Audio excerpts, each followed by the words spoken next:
ॐ अज्ञानतिमिरन्धस्य ज्ञानाञ्जनशलाकया चक्षुरुन्मीलितं येन तस्मै श्रीगुरवे नमः।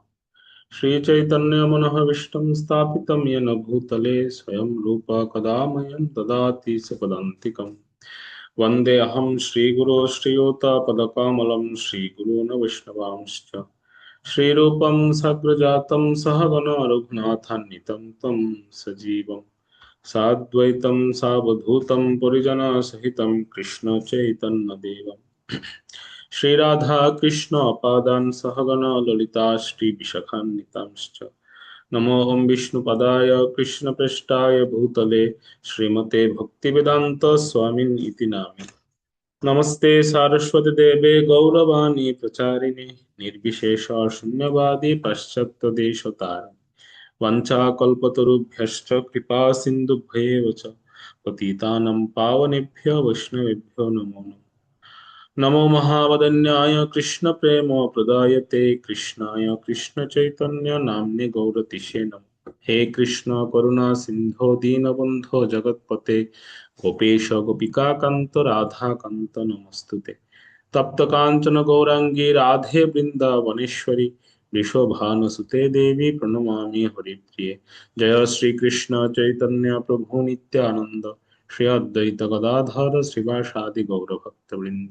हरे कृष्णा कृष्णा कृष्णा हरे हरे हरे राम राम राम हरे हरे। ओम नमो भगवते वासुदेवाय। ओम नमो भगवते वासुदेवाय। ओम नमो भगवते वासुदेवाय।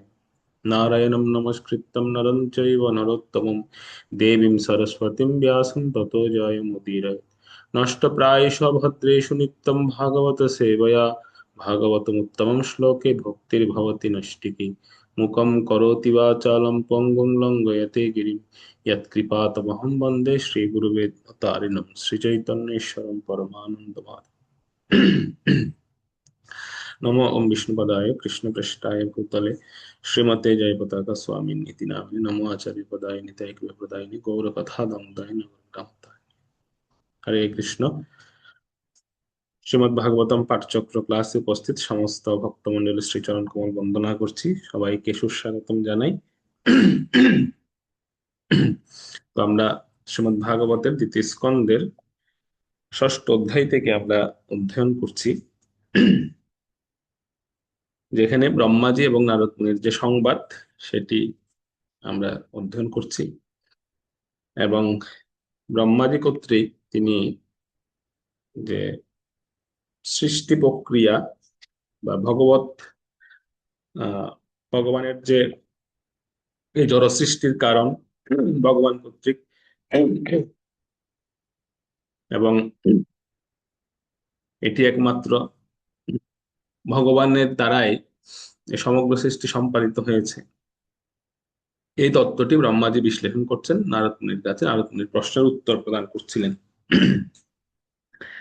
তো করতে গিয়ে গত 33 নং শ্লোক পর্যন্ত আমরা যে তত্ত্বটি পেয়েছি সেটি হচ্ছে যে মোটামুটি নারদ মুনির যে সমস্ত প্রশ্নগুলো ছিল সমস্ত প্রশ্নের উত্তর ব্রহ্মাজি প্রদান করেছেন। কিন্তু একটা বিষয় নারদ মুনির মনে আহ এটা হচ্ছে জিজ্ঞাসা, সেটি হচ্ছে এই যে ভগবানকে জানার প্রক্রিয়া বা ভগবানকে উপলব্ধি করার প্রক্রিয়া।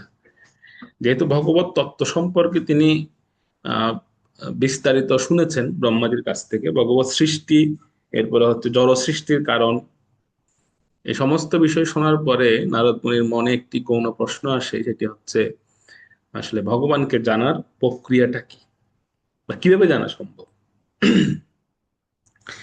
এটা আসার পেছনে একটা কারণও আছে। কারণটা হচ্ছে যে এটা নারদ মুনি নারদ মুনি নিজের জন্য যতটা না এই প্রশ্নটা করেছেন, ততটা বেশি হচ্ছে আমাদের জন্য। কারণ এই জগতে ভগবত তত্ত্ব নিয়েই আমাদের অনেক সংশয় থাকে।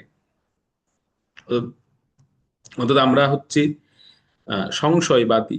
আমাদের সংশয় আসা কোনো বিষয় নিয়ে এটা খুব সহজ, বা আহ, যে কোনো বিষয়ে আমরা চেষ্টা করি যে পরিপূর্ণভাবে জানার। কিন্তু একটা সময় গিয়ে কিন্তু আমরা দেখতে পাই যে আমি যা জানতাম সেটা সঠিক ছিল না, তার মধ্যে কিছুটা ঘাটতি ছিল। এটা আমরা আমাদের ব্যবহারিক জীবনে বা আমাদের যে প্রাত্যহিক জীবনে আমরা দেখতে পাই। ধরুন ধরুন আমি কোনো একজন ব্যক্তি সম্পর্কে আমি মনে মনে ভাবছি যে আমি উনার সম্পর্কে পরিপূর্ণ জানি, কিন্তু একটা সময় গিয়ে আমাদের সেই ধারণাটা কি হয়ে যায়, মানে সেই ধারণাটা ভেঙে যায়। যে আমি তখন একটা সময় গিয়ে আমি বুঝতে পারি যে আমি যা জানতাম না, আমার জানার মধ্যে কিছু ঘাটতি আছে। সেরকম যদি এটা যদি ব্যক্তিকে কেন্দ্র করে যদি এরকম হতে পারে, তাহলে ভগবানকে কেন্দ্র করে কি হতে পারে? সেজন্য ব্রহ্মাজি তিনি 34 নম্বর শ্লোকে দেখবেন, সেখানে তিনি দুটো প্রক্রিয়া বলবেন। মানে এটাকে হচ্ছে প্রতিশ্রুতি বলা হয়। এই এই দুটো বিষয়কে বলা হয় প্রতিশ্রুতি প্রদান। ব্রহ্মাজি প্রতিশ্রুতি প্রদান করছে নারদ মুনিকে। নারদ মুনি জানতে চেয়েছিলেন যে ভগবত তত্ত্ব উপলব্ধির প্রক্রিয়া বা ভগবানকে জানার প্রক্রিয়াটা কি। ভগবানকে জানা, এই যে যে ভগবত সৃষ্টি, ভগবত তত্ত্ব সম্পর্কে ভগবান নারদ মুনিকে ব্রহ্মা নারদ মুনিকে এত উপদেশ প্রদান করলেন, সেই ভগবত তত্ত্বকে জানা, এটাকে আদৌ কারো পক্ষে সম্ভব কিনা বা কিভাবে জানা যায়। তো সেই ভক্তিটাকে গাঢ় করার জন্য, ভগবানের প্রতি ভক্তিটাকে আরো ডিপ করার জন্য দুটো প্রতিশ্রুতি ব্রহ্মাজি বলবেন নারদ মুনিকে 34 নম্বর শ্লোকে। সেই দুটো প্রতিশ্রুতি আমরা দেখবো। 34 নম্বর শ্লোকটি পড়ুন।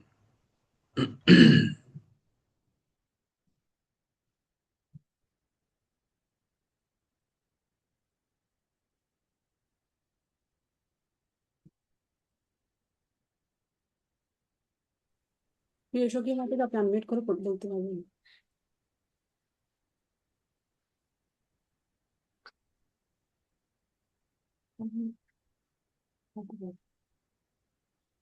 পড়ুন একজন।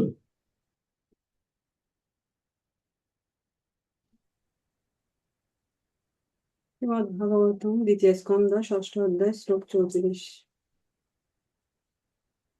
ন ভারতে মে অঙ্গমৃষোপলক্ষ্যতে ন বৈ ক্বচিন্মে মনসো মে গতিঃ ন মে ঋষিকালে পতন্ত্য সৎপথে ইয়ন্মে হৃদোৎকণ্ঠাবতধৃতে হরিঃ। অনুবাদ: হে নারদ, যেহেতু আমি পরমেশ্বর ভগবান শ্রী হরির শ্রী পাদপদ্ম অত্যন্ত কান্তিকতা সহকারে ধারণ করেছি, তাই আমি যা কিছু বলি তা কখনোই মিথ্যা হয় না। আমার মনের প্রগতিও কখনো অবরুদ্ধ হয় না, এবং আমার ইন্দ্রিয় সমূহ কখনো বিষয়ের অনিত্য আসক্তিতে অধঃপতিত হয় না। হরে কৃষ্ণ। তো নারদ মুনির প্রশ্নটা কি ছিল, যে ভগবত চরণে বা ভগবানকে জানা প্রক্রিয়া, নারদ মুনির প্রশ্ন ছিল এটি। উত্তরে ব্রহ্মাজি বলছেন, প্রথম যে কাজটা তোমাকে করতে হবে সেটি হচ্ছে কি, ভগবানের চরণ কমলকে হৃদয়ে ধারণ করতে হবে। এটা হচ্ছে প্রথম কাজ। যদি তুমি ভগবানের শ্রী চরণ কমলকে তোমার হৃদয়ে ধারণ করতে পারো, অর্থাৎ তোমার ধ্যানে ভগবানের চরণ কমলকে আনতে পারো, তাহলে আমি তোমার কাছে দুটো প্রতিশ্রুতি করছি। এই দুটো প্রতিশ্রুতি শুনে রাখো। প্রথমটা হচ্ছে কি, আমি তোমাকে যা শুনিয়েছি এ একটি কথাও মিথ্যা কথা নয়, এটা চিরন্তন সত্য কথা। এটি তোমার কাছে আমি প্রতিশ্রুতিবদ্ধ হলাম। আজ আজ পর্যন্ত উম, যা বর্ণনা করে আমি এসেছি তোমার কাছে, সবগুলোই হচ্ছে সত্য কথাই বলেছি, কোনো কথা মিথ্যা বলিনি। কারণ এটা একটা গুরুত্বপূর্ণ বিষয় এখানে, যে অনেক সময় আমরা কোনো কোনো ব্যক্তির কাছ থেকে বা যে কোনো মাধ্যম থেকে আমরা যখন কোনো কিছু শুনি, তখন আমরা এটা সত্য মিথ্যা নির্ধারণ করি, বা এটা এটা আদৌ কি সত্য কিনা বা এই বিষয়টা সঠিক কিনা, আমরা তখন এটা চিন্তা করি। তো ব্রহ্মাজি বললেন যে সর্বপ্রথম কাজ, ভগবত উপলব্ধির সর্বপ্রথম প্রথম কাজ হচ্ছে ভগবানের চরণ কমলকে হৃদয়ে ধারণ করতে হবে। আর যদি হৃদয়ে ধারণ করতে পারো, তাহলে যে বিষয়টা ঘটবে সেটা হচ্ছে এই, আমার কথাগুলো সত্য প্রতিভাত হবে তোমার সামনে। আমি যা শুনিয়েছি একটা কথাও মিথ্যা নয়, সবগুলো সত্য প্রতিভাত হবে। দ্বিতীয় প্রতিশ্রুতি হচ্ছে যে যেরকম আমার মনের প্রগতি কখনো অবরুদ্ধ হয় না, সেরকম তোমার মনের প্রগতি কোনোদিন অবরুদ্ধ হবে না। অর্থাৎ ব্রহ্মাজি নিজে বলছেন যে আমি ভগবত তত্ত্ব উপলব্ধি করার ফলে আমি যে প্রাপ্তিটা পেয়েছি সেটা হচ্ছে কি আমার মনের গতি কখনো অবরুদ্ধ হয় না, এবং আমার ইন্দ্রিয় সমূহ কখনো বিষয়ের অনিত্য চিন্তায় বা বিষয়ের অনিত্য আসক্তিতে অধপতিত হয় না। এই দুটো প্রাপ্তি আমি পেয়েছি, তো সেইগুলো তুমি পাবে, এটা তোমাকে আমি প্রতিশ্রুতি দিলাম। প্রথমটা হচ্ছে ভগবত তত্ত্ব সম্পর্কে যা শুনিয়েছেন সেগুলো সত্য বলে মনে হবে। আর হচ্ছে দ্বিতীয়টা হচ্ছে উনি কখনো ওনার মনের গতি অবরুদ্ধ হবে না এবং ইন্দ্রিয়ের দ্বারা উনি বিচলিত হবে না। তো ফার্স্ট কাজটা করতে হবে কি, ভগবানের চরণ কমলকে হৃদয়ে ধারণ করা। সেজন্য তো মার্কণ্ডেয় ঋষি উনি মহামৃত্যুঞ্জয় স্তোত্রে উনি লিখছেন যে হৃৎপদ্ম মধ্যে পুরুষম পুরাণম। তিনি লিখছেন যে আমাদের যে হৃদয় সেটি হচ্ছে পদ্ম ফুলের মতো, এটিকে কল্পনা করা উচিত পদ্ম ফুলের ন্যায়। আর সেখানে একমাত্র পুরুষ পুরাণ, পুরাণ পুরুষ রূপে ভগবানকে চিন্তা করা উচিত, ভগবানের চরণ কমলকে ধ্যান করা উচিত। তো সেই ধ্যান প্রক্রিয়া যদি সম্পূর্ণ হয় তবে এই দুটো বিষয় প্রাপ্তি হবে। সেজন্য কথা শ্রবণ করার পরও আমাদের দেখবেন অনেক সময় সংশয় থেকে যায়, বা আমাদের মধ্যে অনেক সময় সংশয় কাজ করে যে যা শুনেছি সেটা সঠিক কিনা বা যা শুনেছি সেটা সত্য কিনা। এই সংশয়টা কেন আসে? এই সংশয়টা আসে কারণ আমরা ভগবানের চরণ কমলকে হৃদয়ে ধারণ করতে পারিনি এখন। যদি হৃদয়ে ধারণ করতে পারি তাহলে এই সংশয়টা থাকবে না। এমনকি এরকমও বিষয় আছে যে অনেক সময় দেখা যাচ্ছে বক্তা হয়তো কোনো একটা বিষয় বলেছেন যেটা হয়তো লীলাতে নেই, এরকমও আছে। অনেক অনেক সময় বক্তারা এমন এমন লীলা বলে, ভগবানও কনফিউশনে পড়ে যান, আমি কি এরকম লীলা করেছিলাম নাকি কোনো সময়। ভগবানও চিন্তায় পড়ে যান যে কোথা থেকে বলছে এই লীলাটা। তো সেরকম, কিন্তু তারপরও বক্তার প্রতি ভগবানের মানে এতটাই, মানে ভগবান এতটাই অনেক সময় বক্তার প্রতি প্রসন্ন থাকেন, ভগবান নিজেই তখন বলেন যে হ্যাঁ ঠিক আছে, সে তো আমার প্রতি ভক্তি বৃদ্ধির জন্য হয়তো এটা বলছে। তো সেই জন্য ব্রহ্মাজি, তিনি যদিও ব্রহ্মাজি এখানে অতিরঞ্জিত কিছুই বলেননি বা মন গড়া কোনো কিছুই বলেননি, এটা ব্রহ্মাজি আমাদেরকে শিক্ষা দিচ্ছেন যে আমাদের কখনো অতিরঞ্জিত বা মন গড়া কোনো কিছু বলা উচিত নয়। তথাপি ব্রহ্মাজি বলছেন যে আমার কথায় তোমার যদি কোনো সংশয়ও এসে থাকে সে সংশয়টাও চলে যাবে, তোমাকে আমি প্রতিশ্রুতি দিলাম। কেন চলে যাবে? যদি তুমি ভগবানের চরণ কমলকে হৃদয়ে ধারণ করো। এই চরণ কমল হৃদয়ে ধারণ করার কিন্তু আরো একটা কারণ আছে, কারণটা আমরা এর পরবর্তী শ্লোকগুলোতে দেখবো কেন তিনি বলছেন এই কথাটা। কিন্তু প্রথম প্রক্রিয়াটা আগে আনতে হবে কি, যে কোনো কথা শ্রবণের পূর্বে বা যে কোনো বিষয় শ্রবণের পূর্বে আমাদের এই ধ্যান প্রণালীটা করতে হবে। যেমন আমরা মঙ্গলাচরণ করি পাঠের শুরুতে, এটাও কিন্তু একটা প্রক্রিয়া, প্রসেস। মানে আমি গুরু পরম্পরাকে স্মরণ পূর্বক, ভগবানকে স্মরণ পূর্বক আমি প্রার্থনা করছি ওনারা যেন আমার হৃদ কমলে এসে উপবিষ্ট হন, ওখানে যেন ওনারা বসেন। ওনারা বসলে কি লাভ হবে? বসলে লাভ হবে এটি, এই শাস্ত্রের কথাগুলো তখন আমাদের কাছে আর অনেক সময় সংশয় সৃষ্টি করবে না। সেগুলো আমরা গভীরভাবে উপলব্ধি করতে পারবো, তত্ত্ব তো উপলব্ধি করতে পারবো। আর হচ্ছে আমরা ইন্দ্রিয়ের দ্বারা যতক্ষণ, এই যে আমাদের উপেন্দ্র বলরাম প্রভু বললেন যে 2 ঘন্টা পর্যন্ত আপনারা চুপচাপ হয়ে বসে থাকুন, ঠিক আছে। উনি তো পুলিশের পাশায় বলেছেন, যেহেতু উনি পুলিশের চাকরি করেন। তো এই 2 ঘন্টা চুপচাপ হয়ে কিভাবে বসে থাকবে? তার জন্য তো একটা বিষয় প্রয়োজন। তো চুপচাপ বসে থাকার প্রক্রিয়াটা হচ্ছে, বা এই যে ইন্দ্রিয়টাকে তো সংযত থাকতে হবে, তাহলে তো চুপচাপ বসে থাকা যাবে, না হলে তো অসুবিধা হয়ে যাবে। যেমন যারা ভিডিও বন্ধ করে আছেন ওনারা কিভাবে আছেন আমি তো জানি না, নাকি শুয়ে শুয়ে ক্লাস শুনছেন, নাকি বসে বসে শুনছেন, নাকি মানে ওনারা তো অনেকটা নির্বিশেষ হয়ে আছেন এখানে। তো কিন্তু উনি যে বললেন যে চুপচাপ 2 ঘন্টা, চুপচাপ 2 ঘন্টা বসতে গেলে ইন্দ্রিয়গুলোকে তো কন্ট্রোল করতে হবে আগে। তো ইন্দ্রিয় কন্ট্রোল হবে কিসে? ব্রহ্মাজি স্বয়ং নিজে বলছেন যে আমি আমার মনের গতিকে অবরুদ্ধ করেছি। কিভাবে? ভগবানের শ্রীচরণ কমলের ধ্যান করার মাধ্যমে। এ যদি ভগবানের শ্রীচরণ কমলের ধ্যান করেন তবে এর মনের যে একটা মনের গতি, মনের তো হচ্ছে গতি, মনের গতিটাই হচ্ছে দুর্বার, সেই গতিটা অবরুদ্ধ হবে তখন। এবং ইন্দ্রিয়, মনের গতি যদি অবরুদ্ধ হয় ইন্দ্রিয়গুলো সংযত হবে। আমাদের যত মানে আমাদের ইন্দ্রিয়গুলোকে তাড়িত করা, ইন্দ্রিয়গুলোকে মানে কার্যত সক্রিয় অ্যাক্টিভ রাখা, এটা মনেই করে সবসময়, মনের দ্বারাই হয়। তো মনে যদি ভগবত চরণারবিন্দে স্থির হয়ে যায় তখন ইন্দ্রিয়গুলো আর অ্যাক্টিভ থাকবে না, বা ইন্দ্রিয়গুলো অতটা বিচলিত করবে না আমাদের। সেজন্য প্রথম আজকে শুরুতে শ্লোকটা এত সুন্দরভাবে পড়েছে যে প্রথম শুরুতে আমাদের হৃদয়ে ভগবানের চরণ কমলের ধ্যান পূর্বক আমাদের এই কথা শ্রবণ করা উচিত, অন্য কোনো কিছু বিষয় চিন্তা না করে। তো সেজন্য এটা কখনো ব্যর্থ হয় না। আর এখানে তাৎপর্য প্রভুপাদ লিখেছেন যে আসলে ব্রহ্মাজি কেন এখানে প্রতিশ্রুতি দিচ্ছেন, এর কারণও আছে। কারণটা হচ্ছে এই, অনেক সময় দেখবেন ভগবান প্রতিশ্রুতি দেয় কিন্তু ভগবান সে প্রতিশ্রুতি ভঙ্গ করেছেন, এরকম রেকর্ড আছে। ভগবান মহাভারত যুদ্ধের আগে প্রতিশ্রুতি দিয়েছিলেন যে আমি অস্ত্র ধারণ করবো না, কিন্তু প্রতি পদে পদে ভঙ্গ করেছেন। উনি পারেন না সেটা। এতটাই ভক্তবৎসল তিনি যে তিনি ভক্তের জন্য ওনার প্রতিজ্ঞা ভঙ্গ করতে উনি পিছপা হন না, উনি প্রতিজ্ঞা ভঙ্গ করে দেন। কিন্তু যদি ভক্ত কোনো প্রতিশ্রুতি দেয়, সেটা কিন্তু ভগবান কখনোই ভাঙতে দেন না। ভগবান নিজের প্রতিজ্ঞা ভেঙে ফেলেন, এটা ঠিক আছে। কিন্তু ভক্ত যদি কোনো প্রতিজ্ঞা করে, ভক্ত যদি কোনো প্রতিশ্রুতি দেয়, সেটা কিন্তু ভগবান ভঙ্গ করেন না। সেজন্য ব্রহ্মাজি এখানে একটা দৃঢ়তাপূর্বক প্রতিশ্রুতি দিচ্ছেন যে তুমি ভগবানের উপর তোমার বিশ্বাস না থাকতে পারে, হয়তো কখনো ভগবান, তুমি ভাবতে পারো যে ভগবান তো লীলাধারী, তিনি লীলার ছলে তিনি প্রতিজ্ঞা ভেঙে ফেলতে পারেন, তিনি প্রতিজ্ঞা ভাঙতে পারেন, কিন্তু উনার ভক্ত যদি কোনো প্রতিজ্ঞা করে বসে, ভগবান সেটা যে কোনো মূল্যে ভগবান সেটা রক্ষা করে, যে কোনো কিছুর বিনিময়ে। এ প্রসঙ্গে একটা কাহিনী শুনাই, এটা মনে পড়ে গেছে কাহিনীটা। যে যখন ভগবান রামচন্দ্র তিনি আহ, রাবণকে বধ করার পরে তিনি যখন অযোধ্যায় ফিরে আসলেন, অযোধ্যায় যখন ওনার রাজ্যাভিষেক হচ্ছিল, তো সে রাজ্যাভিষেক কালে ওনাকে সিংহাসনে অধিষ্ঠিত করা হয়েছে।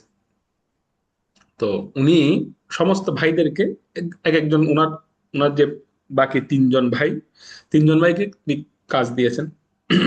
তো লক্ষণ তিনি আহ ছত্র ধারণ করেছেন ভগবান রামচন্দ্রের। ভরত মহারাজ তিনি চামর ব্যঞ্জন করছেন। শত্রুঘ্নকে দায়িত্ব দিয়েছেন যে আগত যারা অতিথি ওনাদেরকে মালা এবং চন্দন দেওয়ার জন্য, মানে যারা ভগবান রামচন্দ্রের রাজ্যাভিষেক অনুষ্ঠানে আসবেন তাদেরকে মাল্য এবং চন্দন, এই কাজটা দিয়েছেন শত্রুঘ্নকে, একদম ছোট ভাই। তো শত্রুঘ্ন তিনি সবাইকে দিচ্ছেন, তিনি সবাইকে মালা চন্দন দিচ্ছেন। আর ওই সভাতে সমস্ত বড় বড় ঋষিরা যারা আছেন, সপ্তর্ষিগণ সবাই এসেছেন। দুর্বাসা ঋষি এসেছেন সেখানে। আর নারদ মুনি এবং দুর্বাসা ঋষি ওনারা একসঙ্গে বসেছেন, পাশাপাশি বসেছে। তো নারদ মুনি যখন শত্রুঘ্ন সবাইকে এরকম চন্দন মালা দিয়ে দিয়ে আসছেন, আস্তে আস্তে দুর্বাসা ঋষির ওখানে এসেছেন, মানে দুর্বাসা ঋষিকে দেবেন। তখন নারদ মুনি পাশ থেকে বলে উঠলেন, এই এখন দিও না উনাকে। শত্রুঘ্ন বলছেন কেন? বলছে দেখতে পাচ্ছেন উনি গায়ত্রী করছেন। তখন দুর্বাসা ঋষি গায়ত্রী করছিলেন, চোখ বন্ধ করে উনি গায়ত্রী করছেন। তো নারদ মুনি বলছেন উনি গায়ত্রী করছেন, উনি ধ্যানস্থ আছেন, উনাকে এখন চন্দন দিলে উনি তো জানো দুর্বাসা ঋষি রুষ্ট হয়ে যেতে পারে, অভিশাপ দিয়ে দেবে। ওনাকে দিও না, তুমি আমাকে দিয়ে চলে যাও। মানে ওনাকে বাকি রেখে উনি যখন শেষ হবে তখন দেবে আর কি। এবার তো শত্রুঘ্ন নারদ মুনির কথা শুনলেন, তিনি নারদ এরপর দুর্বাসা ঋষিকে বাদ রেখে বাকি সবাইকে চন্দন মালা দিয়ে চলে গেলেন। আর এদিকে যখন শত্রুঘ্ন চলে গেলেন, তখন নারদ মুনি দুর্বাসা ঋষিকে এরকম করে গুতা মেরেছেন। গুতা মেরে বলছেন, আরে ঋষিবর, দেখেছেন আপনি হচ্ছেন 2 টাকার ঋষি। তো দুর্বাসা ঋষি বলছেন, কেন 2 টাকার ঋষি কেন হলাম আমি?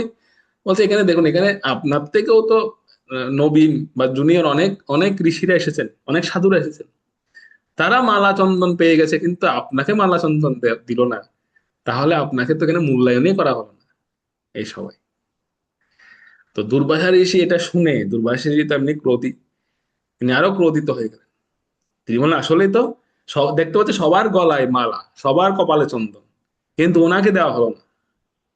তখন উনি রেগে মেগে নারদপুরীকে জিজ্ঞেস করছেন, আচ্ছা এর শাস্তি কি হতে পারে? নারদপুরী বলছেন, এর শাস্তি কি হবে মানে? এটা ভয়ঙ্কর অপরাধ করেছে যে কাজ, যে এই কাজ করেছে। আপনি রামচন্দ্রের কাছে যান, উনি হচ্ছেন মর্যাদা পুরুষোত্তম, উনি আপনার এই, আপনার উপর এই এই ধরনের যে অন্যায় হয়েছে, আপনার উপর যে এরকম একটা বৈষম্য হয়েছে, এটার জন্য তিনি ন্যায় বিচার করবেন। আপনি যান রামচন্দ্রের কাছে। তো গিয়েছেন রামচন্দ্রের কাছে, গিয়ে বলেন যে হে মর্যাদা পুরুষোত্তম, আপনি এই সিংহাসনে অধিষ্ঠিত হয়েছেন, আর অধিষ্ঠিত হওয়ার পরে এত বড় একটা অধর্ম হলো, আমার সঙ্গে এত বড় বৈষম্য হলো। ভগবান রামচন্দ্র জিজ্ঞেস করলেন যে কি হয়েছে। তো উত্তরে দুর্বাসা ঋষি বললেন, সবার গলায় মালা, সবার কপালে চন্দন, কিন্তু আমি এমন কি করেছি যে আমার সঙ্গে এরকম আচরণ করা হলো, আমাকে মালাও দেওয়া হলো না, আমাকে চন্দনও দেওয়া হলো না। তো ভগবান রামচন্দ্র বললেন, এটা তো মস্ত বড় অপরাধ হয়েছে, আপনি এর শাস্তি কি চান? তো তখন দুর্বাসা ঋষি বললেন যে এর শাস্তি হচ্ছে মৃত্যুদণ্ড, মৃত্যুদণ্ড দিতে হবে, যে এই কাজটি করেছে তাকে মৃত্যুদণ্ড দিতে হবে। তো ভগবান রামচন্দ্র বললেন, এখন ভগবান রামচন্দ্র ধর্ম সংকটে পড়ে গেছে যে এটা কিভাবে সম্ভব। কিন্তু এখানে আবার ঋষির অমর্যাদা হয়েছে, সবার সামনে ঋষিবর একদম চিৎকার করে বলছে যে এইটা আপনাকে করতে হবে। তো পাশে নারদ মুনি এসেছেন, নারদ মুনি বলছেন, না না, এইভাবে প্রতিজ্ঞা করালে হবে না, এভাবে আপনি প্রতিজ্ঞাটা এভাবে করান যে আপনি আপনার সবচেয়ে প্রিয় ভক্ত হনুমানের নাম নিয়ে শপথ করে বলুন যে আগামীকাল সূর্যোদয়ের আগেই তাকে আপনি মৃত্যুদণ্ড দিবেন। তো ভগবান এভাবে যখন দুর্বাসা ঋষি ভগবান রামচন্দ্রকে বললেন যে আপনি হাতে জল নিন, ভগবান রামচন্দ্র জল নিলেন, যে এবার আমার সঙ্গে বলুন। ভগবান রামচন্দ্র বলা শুরু করলেন যে আমি আমার প্রিয় ভক্ত হনুমানের নামে শপথ করে বলছি, আগামীকাল সূর্যোদয়ের আগেই যে ব্যক্তি এই কার্যটি করেছে তাকে আমি মৃত্যুদণ্ড দেব। তো ভগবান রামচন্দ্র প্রতিজ্ঞা করলেন যে হ্যাঁ, আমি প্রতিজ্ঞা করলাম। এখন কাজটা কে করেছে? ওনার ছোট ভাই শত্রুঘ্ন, উনাকে দণ্ড দিতে হবে। এবার নারদ মুনি তাড়াতাড়ি দৌড়ে শত্রুঘ্নর কাছে গেছে, গিয়ে বলছে, শত্রুঘ্ন, তুমি কি দেখছো, তুমি পালাও এখন এখান থেকে। শত্রুঘ্ন বলছে, কেন পালাবো কেন? বলছে, আরে তুমি তো কাজটা করেছো, তুমি তো দুর্বাসা ঋষিকে মালা আর চন্দন দাওনি, আর এই অপরাধে তিনি তোমার মৃত্যুদণ্ড চেয়ে বসেছে ভগবান রামচন্দ্রের কাছে। আর ভগবান রামচন্দ্র কিন্তু প্রতিজ্ঞা রক্ষা করবে, সুতরাং উনি কিন্তু কালকে সূর্যোদয়ের আগেই তোমাকে বধ করবে। আর এরকম একটা বড় মানে অধর্ম হওয়ার আগে তুমি এখান থেকে পালাও। তো না, শত্রুঘ্ন বলছে, আরে আমি তো কিছু বুঝতে পারছি না, আপনি তো আমাকে নিষেধ করেছিলেন না দেওয়ার জন্য, আমি তো আপনার কথা শুনে না দিইনি উনাকে। বলছে এখন এগুলো বিচার করার সময়, তুমি পালাও এখান থেকে, পালাও। তো বলছে কার কাছে যাবো? তখন নারদ মুনি বলছেন, তুমি যাও, গিয়ে হনুমানজির কাছে চলে যাও, উনি তোমাকে রক্ষা করতে পারবে। তো শত্রুঘ্ন তখন হনুমান তখন ছুটিতে ছিল ছুটি মানে কি, যে ভগবান রামচন্দ্র ওনাকে ছুটি দিয়েছেন যে হনুমানকে, তুমি তো যুদ্ধে অনেক সেবা করেছো, অনেক সেবা দিয়েছো, তুমি তোমার মা তোমার জন্য অনেক চিন্তা করছে হয়তো, যেহেতু তুমি আমার সঙ্গে অনেক দিন ছিলে একসঙ্গে। তো তুমি 2 দিনের জন্য, মানে 2 দিনের জন্য হনুমানকে ছুটিতে দিয়েছিলেন। হনুমানজি বলছে, না আমার ছুটির প্রয়োজন, আমি আপনার সঙ্গে থাকতে চাই সবসময়। তো ভগবান রামচন্দ্র জোর করে পাঠিয়েছেন, আচ্ছা ঠিক আছে, একদিনের জন্য যাও, একদিনের জন্য তুমি তোমার মাকে একটু সময় দিয়ে আসো। তো হনুমানজি তিনি অনেক কষ্টে দুঃখ পেয়ে তিনি গেছেন, উনি ভগবান রামচন্দ্রকে ছাড়া এক মুহূর্ত থাকতে পারেন না। তো তিনি গিয়েছেন, তখন তিনি বাড়িতে ছিলেন। তো শত্রুঘ্ন তখন হনুমানজির বাড়িতে গিয়ে পৌঁছেছে, পৌঁছে ওনাকে সবিস্তারে সব বললেন। তবে এই বিষয়ে বলেনি কে প্রতিজ্ঞা মানে কি বিষয়, সব বিষয় বলেনি, শুধু এটাই বলছে যে আপনি নারদ মুনি শত্রুঘ্নকে শিখিয়ে দিয়েছেন যে তুমি হনুমানজির কাছে গিয়ে বলবে, প্রথমে ঘটনা বলবে না, প্রথমে বলবে যে হনুমানজি আমি আপনার কাছে এসেছি আপনার শরণাগত, আপনি আমাকে আগে প্রতিজ্ঞা করেন, আপনি আমাকে প্রতিশ্রুতি দেন যে আমাকে একজন বধ করার জন্য আসছে, আমাকে যে বধ করার জন্য আসছে তাকে আপনি প্রতিহত করবেন, অর্থাৎ আমাকে আপনি রক্ষা করবেন, এটা আগে প্রতিজ্ঞা করেন। এইভাবে আগে প্রতিজ্ঞা করেছে হনুমানকে। তো হনুমান যে হাতে জল নিয়েছেন, আর জল নিয়ে তিনি প্রতিজ্ঞা করলেন যে ঠিক আছে, যে আপনাকে বধ করার জন্য আসবে আমিও তাকে দেখে নেব কিভাবে আপনাকে বধ করে। তো শত্রুঘ্ন বলছে, না না, ওভাবে প্রতিজ্ঞা করলে হবে না, প্রতিজ্ঞাটা করতে হবে এভাবে যে আমি আমার প্রিয় প্রভু রামচন্দ্রের নামে শপথ করে বলছি যে যে আপনাকে বধ করার জন্য আসবে তাকে আমি দেখে নেব। বলছে ঠিক আছে। হনুমান যে প্রতিজ্ঞা করলো, আমি আমি ভগবান রামচন্দ্রের নামে আমি প্রতিজ্ঞা করছি যে আপনাকে বধ করতে আসবে তাকে কিন্তু আমি ছাড়বো না। তো এখন এই বিষয়টা দেখে বা এই ঘটনাটা দেখে নারদ মুনি চিন্তা করে গেছেন যে কি করা যায় এখন বা আমি কি করতে পারি, কি করতে যাচ্ছে। যথারীতি ভগবান রামচন্দ্র তিনি রওনা হলেন। তিনি শুনেছেন যে শত্রুঘ্ন হনুমানজির আশ্রয়ে গেছে। এই কার্যটা শত্রুঘ্ন করেছে, যেহেতু তিনি প্রতিজ্ঞাবদ্ধ, যিনি পিতৃ আজ্ঞা পালনের জন্য যিনি বনবাসে গিয়েছেন, তিনি এই প্রতিজ্ঞা রাখবেন না? অবশ্যই রাখবেন। তিনি যখন শুনেছেন যে হনুমানজির আশ্রয়ে চলে গেছেন শত্রুঘ্ন, তখন তিনি হনুমানজির বাড়িতে এসে উপস্থিত হলেন এবং বললেন যে, শত্রুঘ্নকে আহ্বান করলেন বেরিয়ে আসার জন্য। তো শত্রুঘ্ন বের হয়নি, বের হয়ে আসলেন কে? হনুমানজি। হনুমানজি বেরিয়ে বললেন যে, প্রভু আপনি কি জন্য এসেছেন? প্রথমে তো পাদ্য দিয়ে পূজা টুজা করেছেন সুন্দর ভালোভাবে, স্বাগত জানিয়েছেন। পরে জিজ্ঞেস করছেন আপনি কি জন্য এসেছেন, আপনার আগমনের কারণ। তখন বললেন যে এরকম বিষয়, আমি প্রতিজ্ঞা করেছি যে যে এই কার্যটি করেছে তাকে আমি বধ করব। তো এই কার্যটি করেছে শত্রুঘ্ন, আর আমি শুনেছি সে তোমার আশ্রয়ে আছে, সুতরাং তুমি তাকে ছেড়ে দাও, আমি তাকে বধ করবো, আবার প্রতিজ্ঞা রক্ষা করতে হবে। তো হনুমানজি বললেন না, আপনি যেরকম প্রতিজ্ঞা করেছেন আমিও তো প্রতিজ্ঞা করেছি। আমি প্রতিজ্ঞা করেছি যে উনাকে বধ করতে আসবে, আমিও দেখে নেব কিভাবে ওনাকে বধ করতে পারে, আমি ওনাকে রক্ষা করার প্রতিজ্ঞা করেছি। তো ভগবান রামচন্দ্র বলেন, তাহলে তোমাকে তো আমার সঙ্গে যুদ্ধ করতে হবে। হনুমানজি বলছেন ঠিক আছে, যুদ্ধ করতে রাজি আছে। তো যুদ্ধ শুরু হলো। ভগবান রামচন্দ্র বাণ নিয়েছেন, আগ্নেয়াস্ত্র, প্রথমে আগ্নেয়াস্ত্র প্রয়োগ করেছেন হনুমানজির উপরে। আর হনুমানজি কোনো অস্ত্র প্রয়োগ করেননি, তিনি শুধু চিৎকার করে বললেন জয় শ্রীরাম, শুধু এই শব্দটা উচ্চারণ করেছেন, সঙ্গে সঙ্গে অস্ত্রটা ব্যানিশ হয়ে গেছে। এরপরে ভগবান রামচন্দ্র আরো একটা শক্তিশালী বাণ প্রয়োগ করলেন। তিনি আবার জয় শ্রীরাম, রাম নাম কীর্তন করলেন, আর সেই বাণটা চলে গেল। এভাবে এক এক করে ভগবান রামচন্দ্রের বাণকে বলা হয় অমোঘ বাণ। অমোঘ বাণ মানে হচ্ছে এই বাণটা আম, যার উদ্দেশ্যে ছোড়া হয় তাকে বধ করে আবার তুলিরে ফিরে আসে, মানে আবার চলে আসে, এটা কিন্তু ক্ষয় হয় না, অক্ষয় বাণ। তো এই বাণগুলো ব্যানিশ হয়ে যাচ্ছিল, মানে চলে যাচ্ছিল একেবারে। ভগবান রামচন্দ্র অবাক হয়ে গেছেন, কি ব্যাপার, আমি এত বড় যুদ্ধ করলাম, সেখানে তো কোনোদিন এই ঘটনা ঘটে, কিন্তু আমি বাণ প্রয়োগ করছি, বাণগুলো ব্যানিশ হয়ে যাচ্ছে, এগুলো আঘাত তো করছে না, বরং এগুলো চলে যাচ্ছে, কারণ কি? তো এক পর্যায়ে উনি ক্রোধে ভগবান রামচন্দ্র তিনি এই যে আরো শক্তিশালী বাণ, অর্থাৎ ব্রহ্মাস্ত্র, পাশুপতাস্ত্র, এই সমস্ত অস্ত্রকে আহ্বান করা শুরু করলেন। তো এইটা দেখে তখন নারদ মুনি চিন্তায় পড়ে গেছে। নারদ মুনি বলছেন, এ তো পৃথিবী বিপর্যয় হয়ে যাবে, পৃথিবী ধ্বংস হয়ে যাবে এরকম যদি হয়। কারণ এই বাণ তো হনুমানজিকে কিছুই করবে না বা কিছু করতে পারবে না, যেহেতু তিনি রাম নাম কীর্তন করছেন। তো তাহলে তো পৃথিবী নষ্ট হয়ে যাবে। তখন তিনি তাড়াতাড়ি দুর্বাসা মুনির চরণে গিয়ে বললেন যে, প্রভু আপনি আসুন তাড়াতাড়ি, আপনি এসে বলেন ভগবান রামচন্দ্রকে যে আপনি আপনার যে কষ্ট পেয়েছেন বা দুঃখ পেয়েছেন সেটা আপনি ভুলে গেছেন, আপনি আপনার প্রতিজ্ঞা ফিরিয়ে নিয়েছেন, এটা একটু বলুন এসে, না হলে পৃথিবী নষ্ট হয়ে যাবে। কারণ ভক্ত আর ভগবানের যুদ্ধ হচ্ছে, তো সেখানে কি কিরকম হতে পারে। তো তখন দুর্বাসা ঋষি বুঝতে পেরে তিনি আসলেন, এসে ভগবান রামচন্দ্রকে বললেন যে, প্রভু দেখুন, আমি আমি আমি যে আপনাকে বলেছি, আপনাকে যে আমি প্রতিশ্রুতি করিয়েছি, যান আমি সেটা ফিরিয়ে নিলাম। আমার তাকে বধ করতে হবে না, আমি আপনাকে ঋণ মুক্ত করলাম, প্রতিজ্ঞা মুক্ত করলাম, আপনি যুদ্ধ থেকে নিরস্ত হন। তো ভগবান রামচন্দ্র নিরস্ত হলেন। নিরস্ত হওয়ার পরে তিনি, তখন শত্রুঘ্ন বাইরে বাইরে বেরিয়ে এসেছে। তো তিনি শত্রুঘ্নকে জিজ্ঞেস করছে, আচ্ছা শত্রুঘ্ন, তুমি এই কার্যটা কেন করলে, এরকম কাজটা তুমি কেন করলে?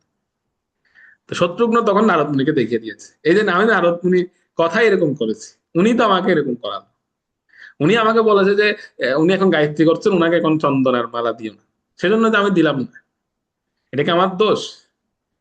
তখন ভগবান রামচন্দ্র নারদ মুনিকে জিজ্ঞাসা করছেন, আচ্ছা নারদ, তুমি কেন এই কাজটা করতে বললে, আর তুমি কেন এরকম এই এই ধরনের একটা, মানে আমাকে ধর্ম সংকটের মধ্যে ফেললে এই ধরনের কার্য করে? এবার নারদ মুনি আর কোনো কথা বলেন, নারদ মুনি অজর দ্বারায় ক্রন্দন করছেন।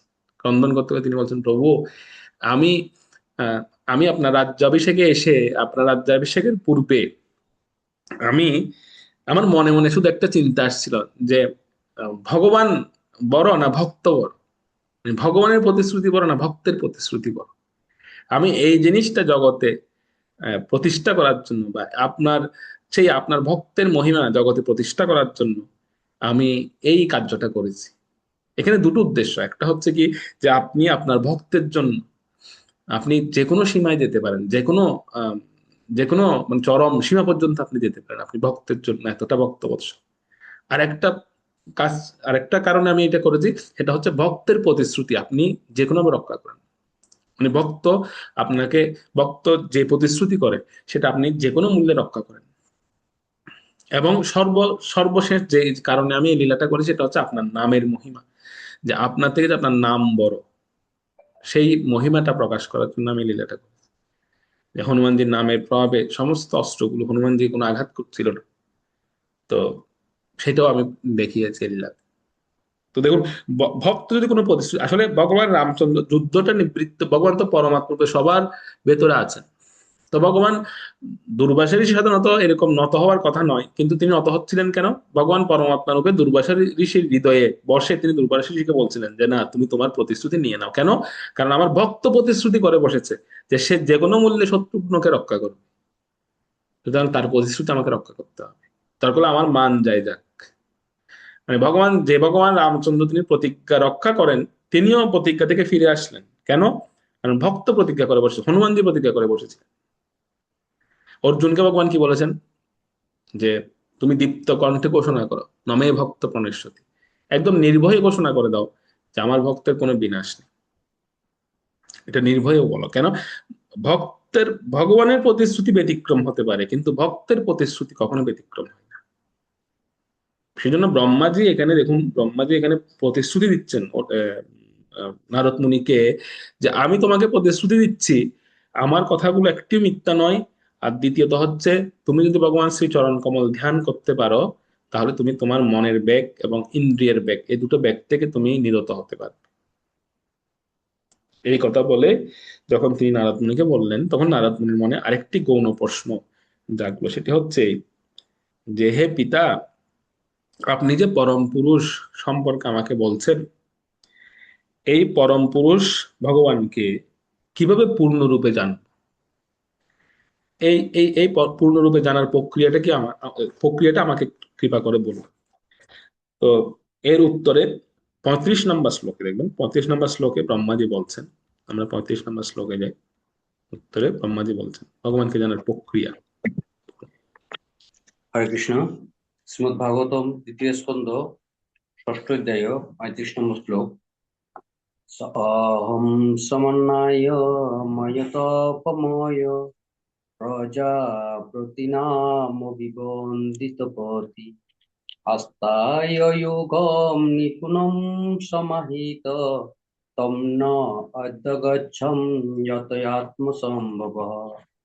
অনুবাদ: বেদময়, তপময় এবং প্রজাপতিদের দ্বারা পূজিত প্রভু একাগ্রচিত্তে নিপুণতা সহকারে যোগ সমাশ্রয় করেও যখন জন্মদাতা সম্বন্ধে জানতে পারেনি, তখন আমার সৃষ্ট অন্যান্য জীবেরা কিভাবে সেই পুরুষকে জানতে পারবে?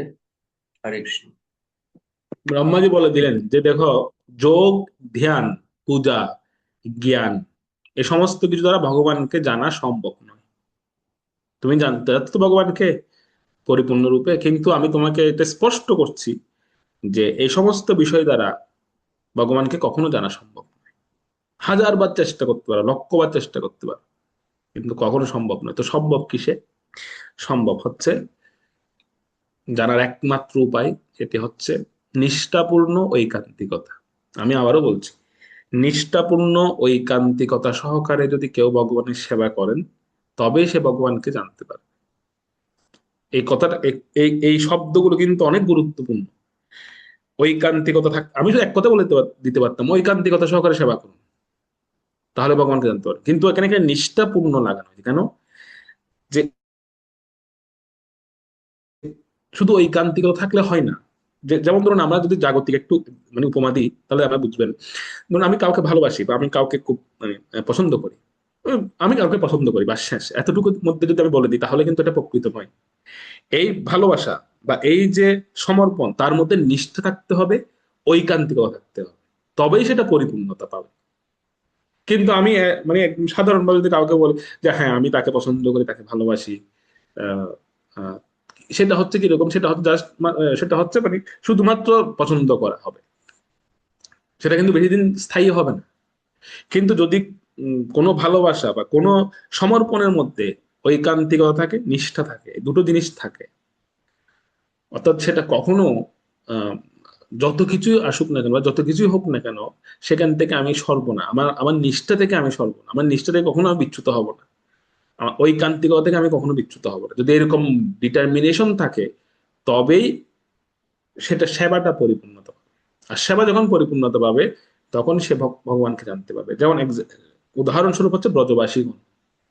বৃন্দাবনের ব্রজবাসীগণ হচ্ছে তার একমাত্র উদাহরণ, যারা শত বাধা, শত কিছুর পরেও, শত বিরহ, শুধু বাধা নয়, ভগবানের যেমন সঙ্গ সুখ পেয়েছিলেন, ভগবান থেকে বিরহ ওনারা পেয়েছেন, কিন্তু একটা বারের জন্য ওনারা ভগবানকে কোনোদিন অভিযোগ দেননি। একবার চিন্তা করে দেখুন, বৃন্দাবন থেকে মথুরা কত দূর, বেশি দূর না, কিন্তু দিনে অন্তত পক্ষে 2 বার আপ ডাউন করতে পারতেন, তৎকালীন সময়ের কথা বলছি। মানে যদি এতটাই ভগবানের জন্য এতটাই যদি কষ্ট হয়, আর ভগবানের যদি আমরা যদি ভাবি যে ভগবান তো অনেক নিষ্ঠুর, ব্রজবাসীরা চাইলে তো অন্তপক্ষে দিনে 2 বার গিয়ে মথুরায় গিয়ে ভগবানকে দেখে আসতে পারতেন, কিন্তু একটি বারের জন্য ওনারা যায়নি, একবারের জন্য ওনারা যায়নি মথুরাতে। কারণ ওনারা মনেই করেননি যে এত মানে বিরহের প্রেমটা এতটা, ওনারা মনেই করেননি যে ভগবান মথুরা গেছে। ওনারা ভাবছিলেন ভগবান আছে, ওনারা সাথে আছে। মানে নিষ্ঠাপূর্ণ ঐকান্তিকতাটা কোথায় গিয়ে দাঁড়ায়, যে মানে যেটাকে বলা হয় বিপ্রলম্ব ভাব, যে বিরহে প্রেমটা আরো দ্বিগুণ বেড়ে গেছিল। এবং কিছু কিছু ব্রজবাসীগণের ধারণা এমন ছিল, মনোভাবটা এমন হয়ে গিয়েছিল যে না, মানে কেউ কেউ যারা এরকম বাহ্যত ভাবছিল, যে যারা দেখেছিল ভগবান মথুরায় যাচ্ছিলেন, দেখেছেন, তো তারা অনেক সময় ভাবছিলেন যে আচ্ছা ভগবান মথুরায় গেছেন, না আমি গিয়ে তার কাজে ডিস্টার্ব করলাম, থাক, মথুরাই থেকে যখন আনন্দ পাচ্ছে, বা মথুরাই থেকে যদি সে আনন্দ পায়, আনন্দ পায়, তার আনন্দে তার খুশিতে আমি খুশি। তো এই যে ভগবত ভক্তের এই যে ঐকান্তিকতা, নিষ্ঠাপূর্ণ যে সেবা মনোবৃত্তি, সেবা মনোভাব, এটা এটা যার মধ্যে আসবে তিনি ভগবানকে জানতে পারেন, ব্রহ্মাজি বলছে। কিন্তু এই ছাড়া বাকি আপনি যোগ, লক্ষ লক্ষ বছর ধরে যোগ অনুশীলন করুন ভগবানকে জানার জন্য, হ্যাঁ কিঞ্চিত এটা আসবে, এই প্রসঙ্গটা আসবে, কিছুটা জানা যাবে, কিছুটা, পরিপূর্ণ নয়, এটা স্বয়ং ব্রহ্মাজি নিজে বলবেন। কিছুটা জানা যাবে কিন্তু পরিপূর্ণ নয়। পরিপূর্ণ ভগবানকে আজ পর্যন্ত কেউ জানতে পারেন। ব্রহ্মাজি স্বয়ং নিজেই বলবেন, নিজের কথাই বলবেন। আমি, ব্রহ্মাজি বলবেন, আমি, তুমি, শিব পর্যন্ত পরিপূর্ণ জানতে পারে। আমরাও মায়ার দ্বারা মোহিত হয়ে যাই ওনার। তো সেখানে আমাদের কি কথা? কিন্তু প্রসেস আছে। আমাদের আচার্যগণ ওনারা বলছেন, শিল প্রভুপাদ তাৎপর্য লিখেছেন, যে কেউ যদি নিষ্ঠাপূর্ণ একান্তিকতা সহকারে ভগবানের সেবা করেন, তবে সে জানতে পারে, সে উপলব্ধি করতে পারে। তাৎপর্যে প্রভুপাদ তিনি আত্মনিবেদন এবং সেবাবৃত্তি এই দুটোকে খুব গুরুত্ব দিয়েছেন। এই দুটো শব্দ কিন্তু খুব গুরুত্বপূর্ণ। প্রথমত হচ্ছে আত্মনিবেদন এবং হচ্ছে সেবাবৃত্তি। যে কোনো ক্ষেত্রে, এটা শুধুমাত্র ভগবানের ক্ষেত্রে নয়, এটা যদি আমরা বলি গুরুদেবের ক্ষেত্রে, এটা যদি আমরা বলি যে মানে, আহ, শাস্ত্রের প্রতি, আমাদের এই দুটো জিনিস থাকতে হবে, আত্মনিবেদন এবং সেবাবৃত্তি। এই দুটো বিষয় যদি থাকে, তবে কিন্তু আমরা ওই উৎসগুলো থেকে, গুরুতত্ত্ব হোক বা শাস্ত্র গ্রন্থ হোক বা ভগবত তত্ত্ব হোক, সেখান থেকে আমরা কিন্তু পরিপূর্ণতা বা পরিপূর্ণ জ্ঞানটা আমরা প্রাপ্ত হতো। প্রথমটা হচ্ছে আত্মনিবেদন, পূর্ণরূপে সমর্পিত হওয়া গুরুর প্রতি, এবং সেবাবৃত্তি রাখা, সেবা মনোভাব রাখা। এই দুটো জিনিস থাকতে হবে। তাহলে উনাদের কাছ থেকে আমরা বলি শ্রদ্ধাবান লবতে জ্ঞান, এই শ্রদ্ধাবান শব্দটার মধ্যে এই দুটো জিনিস আছে, আত্মনিবেদন এবং সেবাবৃত্তি। তিনি প্রকৃত জ্ঞানটা লাভ করতে পারেন। সেজন্য এই দুটো জিনিস খুব গুরুত্বপূর্ণ। তো তখন এই বিষয়টা যখন বললেন নারদ মুনিকে, তখন নারদ মুনি আরেকটা বিষয় তিনি জিজ্ঞেস করলেন, সেখানে কোনো প্রশ্ন না, সেটা হচ্ছে যে যে, যদি ভগবানকে যদি পরিপূর্ণরূপে জানা সম্ভবই না হয়, যোগ, ধ্যান, পূজা, আহ, জ্ঞান, এসব দ্বারা যদি ভগবানকে পরিপূর্ণভাবে জানা সম্ভব নয়, আপনি যে যে বিষয়গুলো বলছেন, যে নিষ্ঠাপূর্ণ একান্তিকতা, এগুলো তো সবার মধ্যে থাকবে না। প্রথমত নারদ মুনি নিজে বলছেন যে আমার মধ্যে তো নেই, তাহলে আমাদের করণীয়টা কি, কি করতে পারি, প্রাথমিক অবস্থায় কি করা যাবে? বা এটা আমাদের মধ্যে প্রশ্ন আসতে পারে, যে আমাদের মধ্যে তো এরকম ঐকান্তিকতা, নিষ্ঠা নাও থাকতে পারে, তাহলে প্রাথমিক অবস্থায় আমাদের করণীয়টা কি হতে পারে? নারদ মুনি উনাকে ব্রহ্মাজিকে কোনো প্রশ্ন করলেন, যে আমরা কি ভগবানকে তাহলে কোনোদিন পূর্ণরূপে জানতে পারবো না?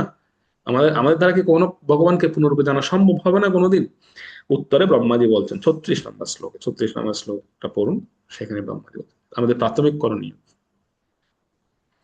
যখন 37 न तस्मै तच्चरणं समेशं भगवत्सिद्धं शस्त्रेयनं सुमङ्गलं जहि आत्ममायाभिभं तस्मात्पद्मपदं गत्वा न वसनन्तम् अथ পরে কুত অনুবাদ।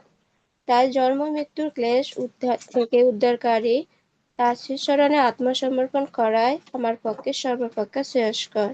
এই আত্মসমর্পণ সর্বমঙ্গলময় এবং তার ফলে সর্বপ্রকার সুখ লাভ হয়। আকাশ যেমন নিজের অন্ত পায় না, তেমনি ভগবানও তার সীমা অনুমান করিতে পারে না। অতএব অন্যেরা কিভাবে তা করিতে পারে? হরে কৃষ্ণ। উত্তরে ব্রহ্মাজি নারদ মুনিকে বলে দিলেন যে হে নারদ, একটাই উপায়, সত্যি বলতে একটাই উপায়, কিছুই করার নেই আমাদের। হ্যাঁ, এটা শুনে আপনারা মানে আপনারা হয়তো একটু আশ্চর্য হতে পারেন, কিছুই করার নেই।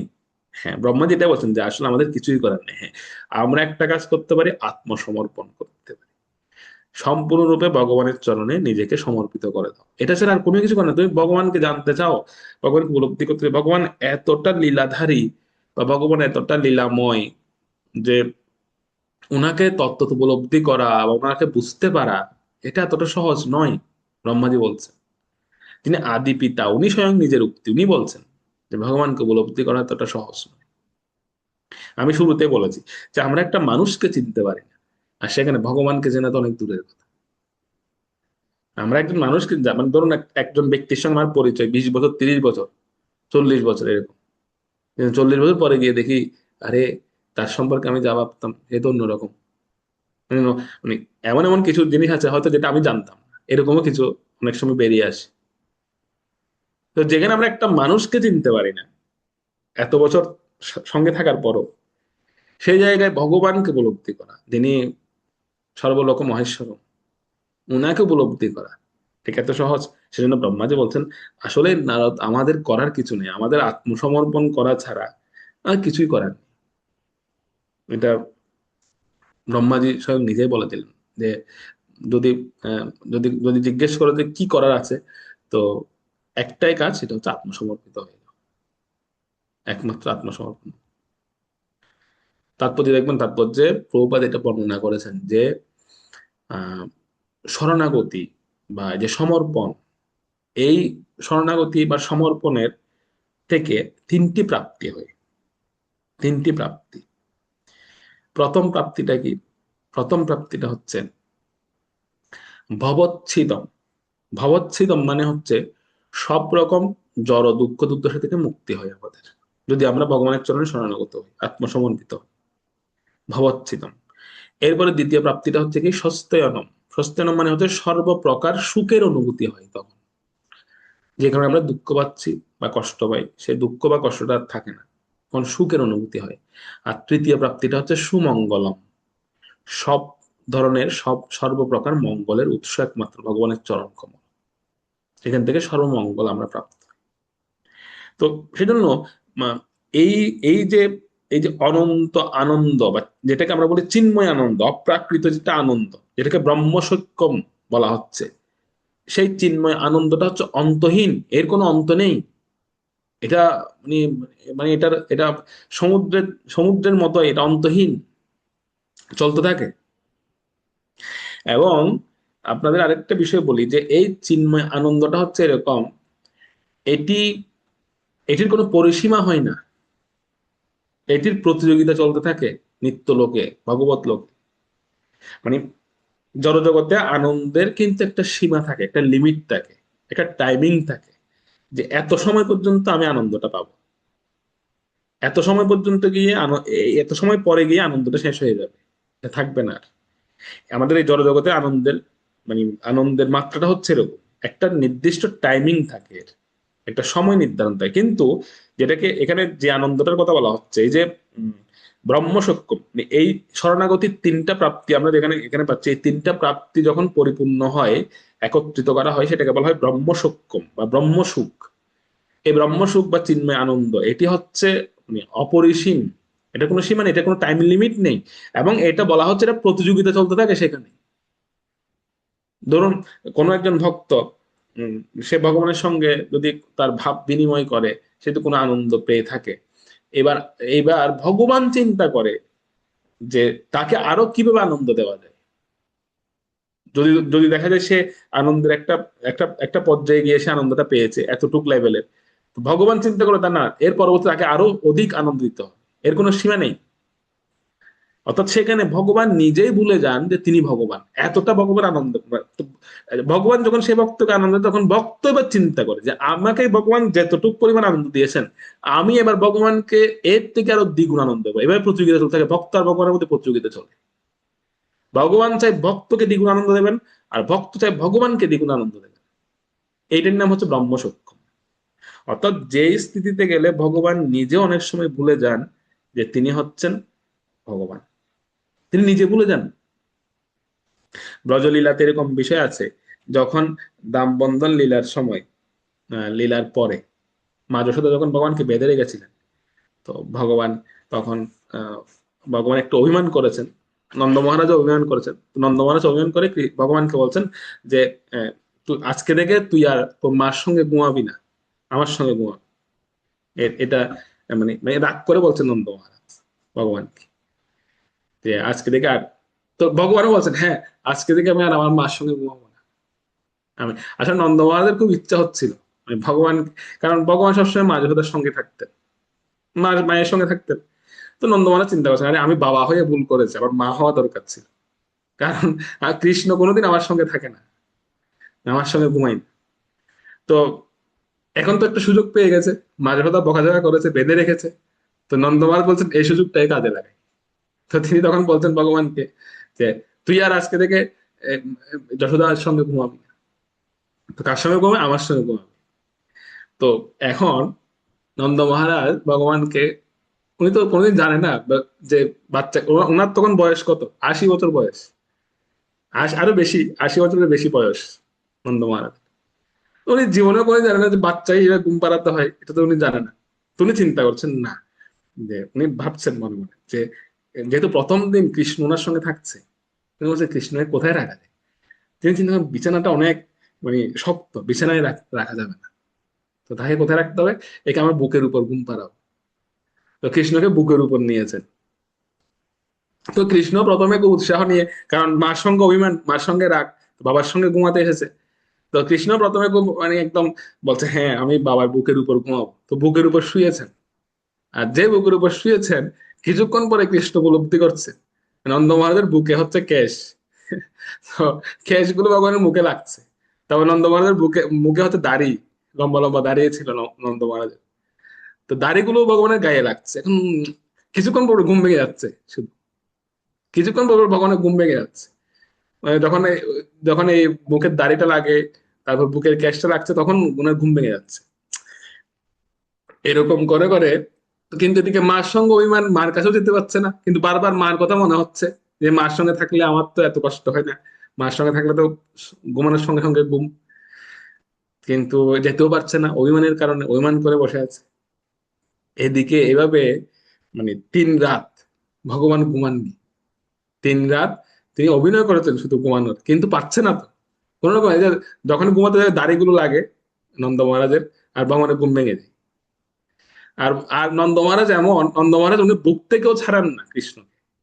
যদি যদি বলতে যে না ঠিক আছে তুই আমার পাশে ঘুমাতো, পাশেও ঘুমাতে দেবে না, বুকের উপর ধরে রাখবে ভগবানকে। এতটা বাৎসল্য প্রেম নন্দ মহারাজ। তো এখন বুকের উপর ধরে রাখলে তো ভগবান তার ঘুমাতে পারছে না। তো 3 দিন পরে নন্দ মহারাজ যখন চতুর্থ দিনের দিন, হ্যাঁ সবাই ঘরের মধ্যে বসেছেন। তো তখন নন্দ মহারাজ বলছে যে, মানে যশোদা মাকে হিট করে করে বলছে আর কি, যে, দেখেছো কিভাবে বাচ্চাকে আদর করতে প্রতিপালন করতে হয়, শেখো আমার থেকে। যে কৃষ্ণ আমার সঙ্গে থেকে এখন খুব সন্তুষ্ট, দেখো ও অনেক ভালো আছে, সে অনেক ভালো মানে ঘুমাচ্ছে। তোমার সঙ্গে থাকলে তো সে যত দুষ্টুমি করে, আমার সঙ্গে যখন থাকে তখনও দুষ্টুমি করছে, কত সুন্দর সে ঘুমাচ্ছে। তো কৃষ্ণর এখন শোক মানে চতুর্থ দিন, তো চতুর্থ দিন বলছে। তো তখন নন্দ মহারাজ বল উঠেছে যে আজকে থেকে কৃষ্ণ আর তোমার সঙ্গে ঘুমাবে না, আজকে থেকে আমার সঙ্গে থাকবে সে। তো কৃষ্ণের এবার শোক ফেটে উঠেছে, একদম কান্না করে দিয়েছেন এবার। ভগবান কান্না করে বলছেন যে না না না, আমি আমার মার উপর থেকে সব রাগ নিয়ে নিয়েছি। কারণ আমার দেখো, মানে নন্দ মহারাজকে দেখাচ্ছে যে বাবা দেখো আমার চোখগুলো লাল হয়ে গেছে, 3 রাত আমি ঘুমাতে পারিনি তোমার দাড়ির কারণে শুধু। তো আমাকে দয়া করে আজকে রাতে আর আমাকে দয়া করে তোমার সঙ্গে থাকতে বলো না, আমি আজকে আমার মার সঙ্গে থাকবো। তো এটা যখন শুনেছে নন্দ মহারাজ কান্না করে দিয়েছে। নন্দ মহারাজ বলছে কি, তাহলে মানে যদি আমার এই অঙ্গ তোমাকে সুখ দেওয়ার মতো সেরকম ইয়ে না থাকে, তাহলে আমি এই শরীরে বিসর্জন দেবো। তো তখন কৃষ্ণ বলছে না না, মানে কৃষ্ণ তখন আবার সেটা ভগবানের কষ্ট হচ্ছে। তো পরিশেষে ভগবান কি করেছেন, এটা ভগবানের আসলে লীলা, ভগবান এটা লীলার ছলে করেছেন যাতে দুইজনের মধ্যে যে অভিমান ছিল অভিমানটা ভাঙানোর জন্য। তো ভগবান বলছেন ঠিক আছে, আমি তোমাদের দুজনের মাঝখানেই থাকবো, যাও দুজনের সঙ্গে থাকবো। তো তখন ভগবান কি করেছেন, দুজনের সঙ্গে ছিলেন এরপর থেকে। তো এই এই জিনিসটা এই জন্য বলছি যে, দেখুন ভগবান চাইলে তো তিনি নিজের ব্যবস্থা নিজে করতে পারেন বা নিজে ওনার সব বন্দোবস্ত নিজে করতে পারেন, কিন্তু ভক্তের সঙ্গে যখন ভগবানের এই ধরনের ভাব বা প্রেম, যে ব্রহ্মসক্ষম যেটি, যে চিন্ময় আনন্দ, এটি যখন ভক্তের সঙ্গে ওনার হয়, তখন তিনি নিজেই ভুলে যান তিনি যে ভগবান। তিনি নিজেই ভুলে গেছেন এখানে, কিন্তু তিনি একটা মানে সাধারণ বাচ্চার মতো অভিনয় করছেন বা লীলা করছেন। নিজে ভুলে গেছেন যে উনি উনি যে স্বয়ং ভগবান। উনি চাইলে নিজের বন্দোবস্ত নিজে করতে পারেন, নিজের সুব্যবস্থা নিজে নিতে পারেন, কিন্তু উনি এখানে ভুলে গেছেন সেটা। ভক্তের প্রেমে এতটাই ভগবান প্রভাবিত হয়েছে, এটা কি বলা হয় ব্রহ্মসক্ষম, মানে চিন্ময় আনন্দ। সেখানে প্রতিযোগিতা চলতে থাকে ভক্তের সঙ্গে ভগবানের, এই এই ধরনের আদান প্রদানের মধ্যে প্রতিযোগিতা চলে। ভক্ত চায় ভগবানকে খুশি করতে, যেরকম নন্দ মহারাজ চাচ্ছিলেন, আবার ভগবান চায় ভক্তকে খুশি। তো তখন ব্রহ্মাজি তিনি তখন বললেন যে এই যে চিন্ময় আনন্দ বা ব্রহ্মসক্ষম, এই অনুভূতি উম, কারা অনুমান করতে পারে, অর্থাৎ এটি কারা অনুমান করতে পারেনি, তাদের প্রসঙ্গে ব্রহ্মাজি বলবেন 37 নম্বর শ্লোক থেকে। 37 নম্বর শ্লোকটি আমরা যাই, সেটা পড়ুন। সেখানে বলা হচ্ছে কারা এটি অনুমান করতে পারে। শ্লোক নং 37। নাহম ন উয়ম যদৃতাম গতিম বিদুর ন বামদেব কিমুতা পরেশুরা তন্মায়য়া মোহিত বুদ্ধয়স্তিদম বিনির্মিতম চাত্মসমম বিচক্ষ্মহে। অনুবাদ: যেহেতু আমি, তুমি এবং শিব সেই চিন্ময় আনন্দের অবধি অনুমান করতে পারি না, অন্য দেবতারা তা কিভাবে জানবে? যেহেতু আমরা সকলেই ভগবানের মায়ার দ্বারা বিমোহিত, তার মায়া বিনির্মিত এই বিশ্বকে আমরা আমাদের নিজ নিজ ক্ষমতা অনুসারে দর্শন করি। হ্যাঁ, তো এখানে ব্রহ্মাজি স্বয়ং নিজে বললেন যে দেখো, আমি প্রথমে নিজের কথা বলছেন, আমি, তুমি এবং শিব সেই চিন্ময় আনন্দের অবধি, মানে অবধি মানে হচ্ছে পরিসীমা, সেইটি আমরা অনুমান করতে পারি না। স্বয়ং ব্রহ্মাজি নিজেই নিজের বিষয়ে বলছেন, আমি, তুমি, শিব, আমরা এটার মানে এটার যে সীমা পরিসীমা এটা অনুমানই করতে পারি না। তো দেবতারা কিভাবে জানবে? যদি এরকম বিষয় এসে থাকে, নারদ মুনি যদি এরকম মনে মনে ভেবেও থাকে যে ঠিক আছে কোনো দেবতার কাছে যাই, এই এই চিন্ময় আনন্দটা কি আসলে, এটা সীমা কতটুকু, কতটুক যেতে পারে, কত টাইম লিমিট কত, এটা জানার জন্য কোনো দেবতার কাছে যাই, সে হয়তো বলতে পারবে। ব্রহ্মাজি বলছেন কোনো দেবতাই জানবে না। যেখানে আমি, তুমি, শিব জানেন আমরা অনুমান করতে পারছি না, সে জায়গায় দেবতারা কিভাবে জানবে? আর যদি কেউ বিশ্লেষণ করার চেষ্টাও করে, ব্রহ্মাজি সেটাও বলে দিচ্ছেন এখানে, দেখো হ্যাঁ হয়তো কেউ হয়তো তাদের পাণ্ডিত্য দেখানোর জন্য বা তাদের বিদ্যা দেখানোর জন্য বিশ্লেষণ করতে যেতেও পারে বা বিশ্লেষণ করার চেষ্টাও করতে পারে, বা আমরাও যা বিশ্লেষণ করছি, এইটা ব্রহ্মাজি বলছেন এটা হচ্ছে নিজ নিজ ক্ষমতা অনুসারে যে যেভাবে দেখেছে, যতটুক দেখেছে ততটুক মাত্র সে বলতে পারবে, দর্শন অনুসারে সে বলতে পারবে। যেমন স্বয়ং ব্রহ্মাজিটা দেখুন, যে ব্রহ্মা তিনি ভগবত সৃষ্টি উপলব্ধি, ভগবান থেকে নিজের থেকে জাত, ভগবান থেকে জাত, সে ব্রহ্মাজি পর্যন্ত ভগবানের মায়ার দ্বারা বিমোহিত হয়েছিল। তিনি পর্যন্ত ভগবানের মায়া, ভগবানের লীলা বুঝতে না পারে ভগবানকে একজন সাধারণ গোপ শিশু মনে করেছিলেন, ভগবানকে পরীক্ষা করেছিলেন স্বয়ং ব্রহ্মাজি নিজে। তো সেই জায়গায় আমরা কি কথা? সেজন্য দর্শন আমরা যেভাবে দর্শন করি আমরা সেইভাবে কিন্তু আমরা বিশ্লেষণ করি বা সেইভাবে আমরা ব্যাখ্যা করি বা সেভাবে আমরা চেষ্টা করি ব্যাখ্যা দেওয়ার। এটা ব্রহ্মাজি সেটাও বলছেন যে কোনো দেবতা হয়তো বলতে পারে, ব্যাখ্যা করতে পারে, কিন্তু আমরা যেহেতু প্রত্যেকে জড়গুণের দ্বারা বিমোহিত হয়ে আছি, সেজন্য আমরা ভগবানকে পরিপূর্ণরূপে অনুমান, ভগবানের এই যে চিন্ময় প্রেম সেটি আমরা অনুমান করতে পারি না। এটা সে তার পরিসীমা আমরা নির্ণয় করতে পারি না, ক্ষুদ্র মস্তিষ্কের দ্বারা এটি সম্ভব নয়, কখনো সম্ভব।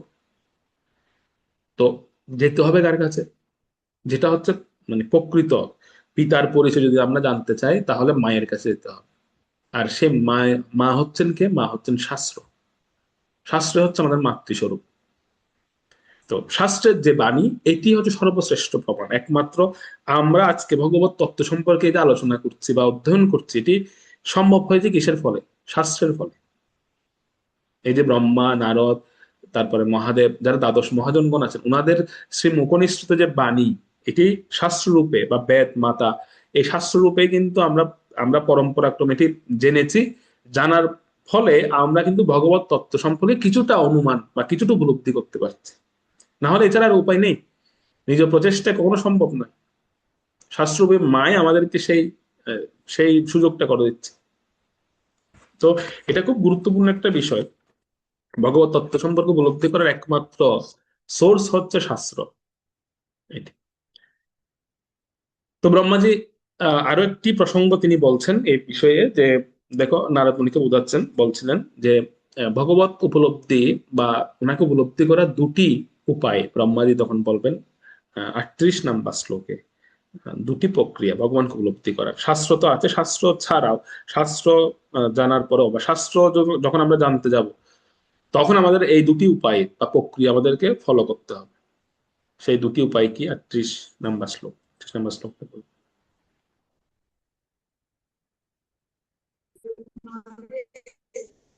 হরে কৃষ্ণ। যশাবতার কর্মাণি ইয়াম বিদন্তি তত্ত্বেন তস্মৈ ভগবতে নমঃ।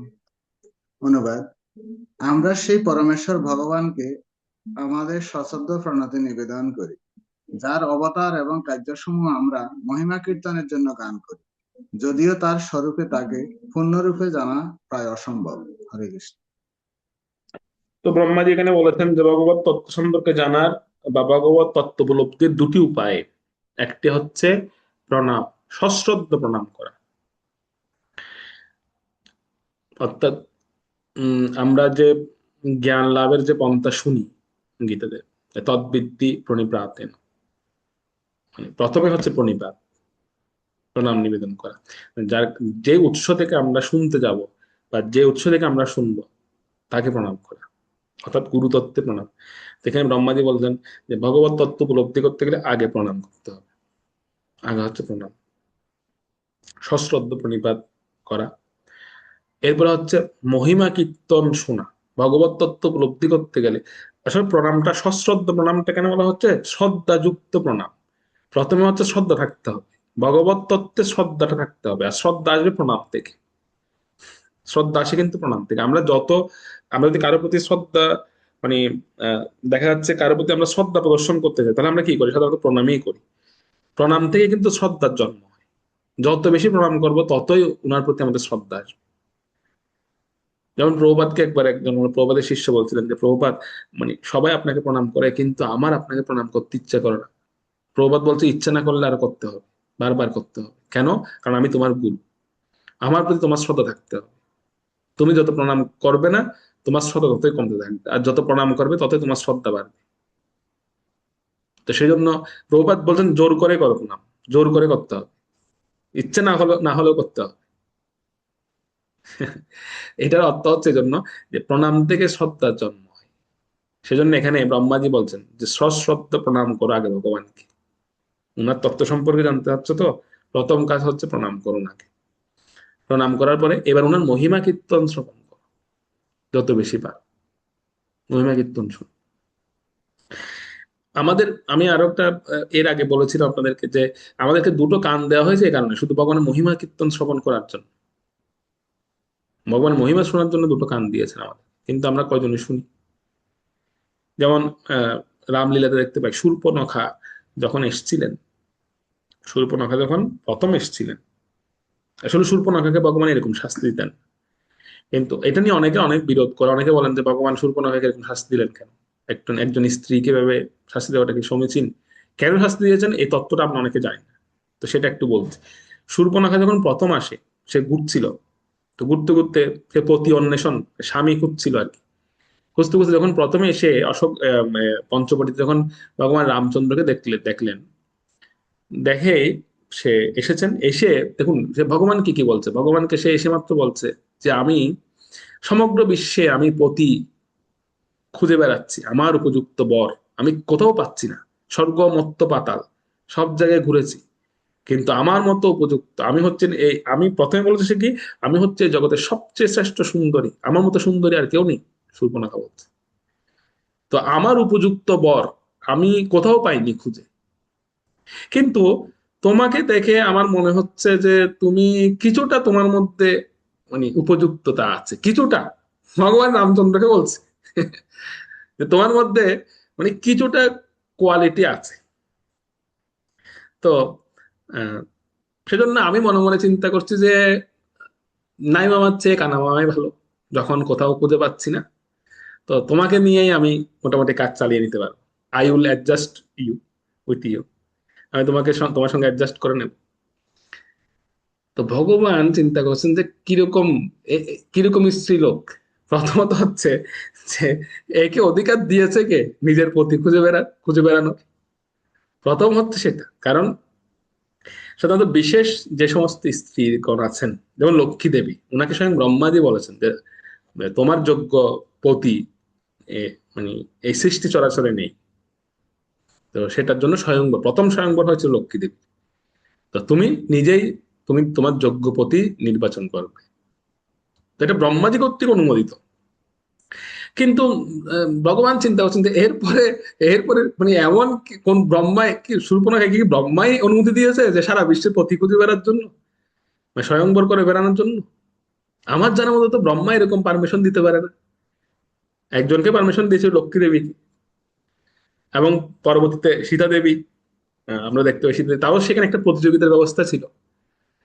কিন্তু শূর্পণখা সারা বিশ্বে স্বয়ংবর করে বেড়াচ্ছে, মানে পথি খুঁজে বেড়াচ্ছে, তাহলে ব্রহ্মা একে অনুমোদন দিল কখন? মানে ভগবান চিন্তা করছে।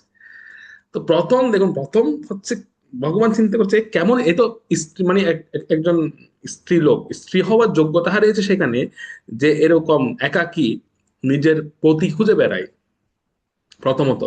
দ্বিতীয়ত হচ্ছে ভগবান চিন্তা করছেন আচ্ছা সে আমাকে বলছে সে আমার সঙ্গে অ্যাডজাস্ট করে নেবে, আমার মধ্যে পরিপূর্ণ গুণ নেই, সব গুণ নেই আমার মধ্যে, সে যেরকম পতি চাচ্ছে সেরকম আমার মধ্যে কোয়ালিটি নেই, কিন্তু সে আমার সঙ্গে অ্যাডজাস্ট করে নেবে। তার মানে হচ্ছে কি, আমার থেকে বেটার কাউকে পেলে সে কিন্তু আমাকে ছেড়ে চলে যাবে। অর্থ তো সেটাই দাঁড়ায় যে সে আমার থেকে যদি ভালো কাউকে পায় তাহলে কিন্তু সে আমাকে ছেড়ে চলে যাবে, তার মানে তার চরিত্র ঠিক নেই, কেউ এ উপযুক্ত পত্নী হওয়ার যোগ্যতা হারিয়েছে, উপযুক্ত স্ত্রী হওয়ার যোগ্যতা হারিয়েছে। কারণ স্ত্রীর একটা ধর্ম হচ্ছে কি, তার স্বামী যেমনই হোক না কেন, যাই হোক না কেন, সে যখন তাকে গ্রহণ করে নিচ্ছে স্বামী হিসেবে, তখন তার উচিত হচ্ছে তার স্বামীর প্রতি অনুগত থাকা, বা সে এক স্বামীর প্রতি তার প্রতি শরণাগতি থাকা, নিবদ্ধ রাখা। এটি হচ্ছে তার জন্য মানে এটা এরকম বলা হয় না যেমন সিদ্ধি লাভ, আমরা বলি সিদ্ধি লাভ হবে কিভাবে, স্ত্রীদের জন্য সিদ্ধি হচ্ছে এটি, যদি তিনি এক পতিতে তিনি যদি ওনার শরণাগতি, ওনার প্রপত্তি, ওনার নিষ্ঠা স্থাপন করে রাখতে পারে জীবনের শেষ দিন পর্যন্ত, তাহলে এটি হচ্ছে ওনার জন্য সিদ্ধি লাভ। ওনাকে আর এক্সট্রা কিছু করতে হবে না সিদ্ধির জন্য। আমরা মাতা গান্ধারীর ক্ষেত্রে দেখতে পাই এটা, এবং যত যত সতী সাধ্বী স্ত্রীগণ আছেন ওনাদের ক্ষেত্রে দেখতে পাই। যেমন যেমন ধরুন রাবণ এত খারাপ হওয়ার পর মন্দোদরী কখনো রাবণের উপর থেকে নিষ্ঠা সরান, রাবণের প্রতি নিষ্ঠাপূর্ণ ছিল, সেজন্য মন্দোদরীকে পঞ্চসতীর মধ্যে গণনা করা হয়। তো স্ত্রীদের জন্য মানে যারা বিবাহিত স্ত্রী তাদের জন্য সিদ্ধি লাভ হচ্ছে এটি, ওনাদের আর কোনো সাধন ভোজন নেই, আর কোনো সাধন ভোজন করার দরকার নেই, এই সাধন ভোজন হচ্ছে এটি যে নিজের পতির প্রতি নিষ্ঠা বা শরণাগতি রাখা।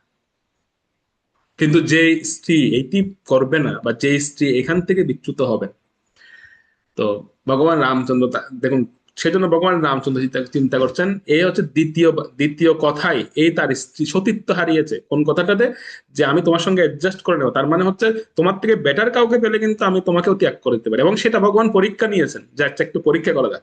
তখন ভগবান বলছেন, আচ্ছা দেখো, ভগবান এই যখন শূর্পণখা এই কথাটা করেছেন আমি তোমার সঙ্গে অ্যাডজাস্ট করবো, তখন ভগবান আর শূর্পণখার দিকে তাকাচ্ছিল না, ভগবান তো কখনো শূর্পণখার দিকে তাকানোই নেই।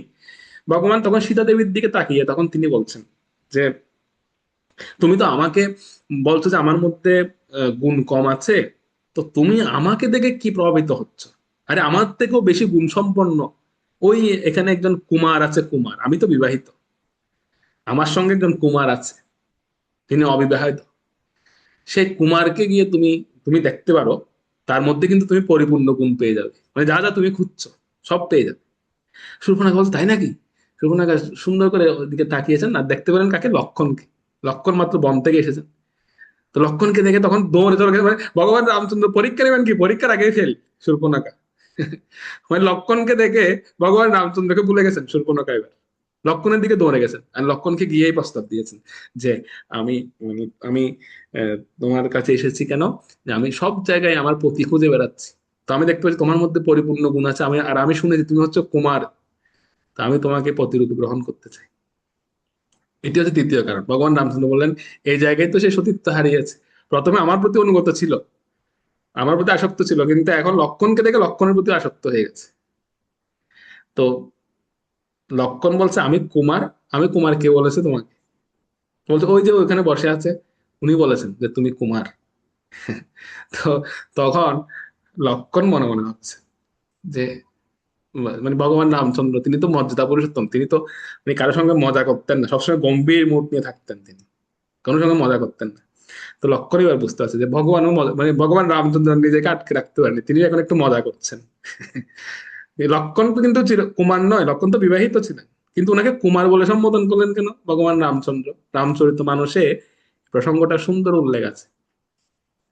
তো পরবর্তী কিন্তু লক্ষণ প্রশ্ন করেছিলেন এটা ভগবানকে, যে আচ্ছা দাদা আপনি আমাকে কুমার বলে সম্বোধন করেছিলেন কেন?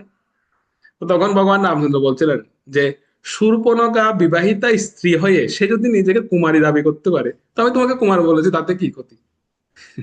আমি একটু মজা করলাম আর কি। শূর্পণখা তো বিবাহিতা ছিল, ওর ওর স্বামীকে রাবণ বধ করেছিল, বিদ্যুৎ জিহ্বা ওর স্বামীর নাম, অসুর, তাকে রাবণ বধ করেছিল স্বার্থের জন্য, মানে রাজ্যের জন্য।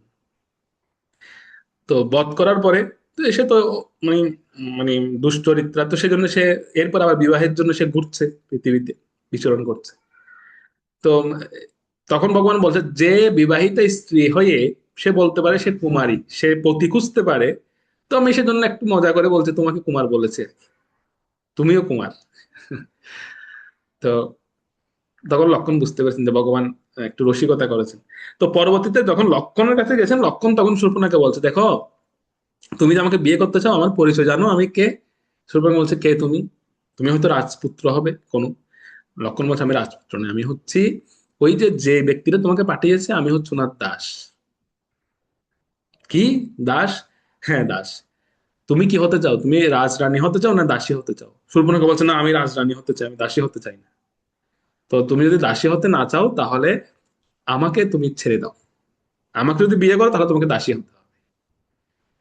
তুমি যদি রাজরানী হতে চাও তাহলে উনার কাছে যাও। আবার রামচন্দ্রের কাছে পাঠিয়েছেন। এবার আবার রামচন্দ্রের কাছে এসেছেন শূর্পণখা, এসে বলছে, আরে আপনি তো আমাকে ওর কাছে পাঠিয়েছেন, সে তো বলছে সে দাস, সে নাকি রাজা নয়, তাহলে আপনি আমাকে গ্রহণ করুন। এবার আবার কিন্তু চেঞ্জ হয়ে গেল। মানে সমর্পণটা কিভাবে চেঞ্জ হতে দেখবেন, একবারের প্রতি একবারের প্রতি একবারের প্রতি। তো ভগবান রামচন্দ্র তখন বললেন, সে তোমাকে বলছে সে দাস না, সে কি জানো, সে হচ্ছে লক্ষ্মণাবতীর রাজা। লক্ষ্মণাবতী মানে হচ্ছে বর্তমান ভারতের লক্ষ্ণৌ। লক্ষ্ণৌ যে শহরটা আছে, এটার পূর্ব নাম ছিল লক্ষণাবতী, লক্ষণের রাজধানী ছিল এটি, লক্ষণকে এই রাজ্যটা দান করা হয়েছিল।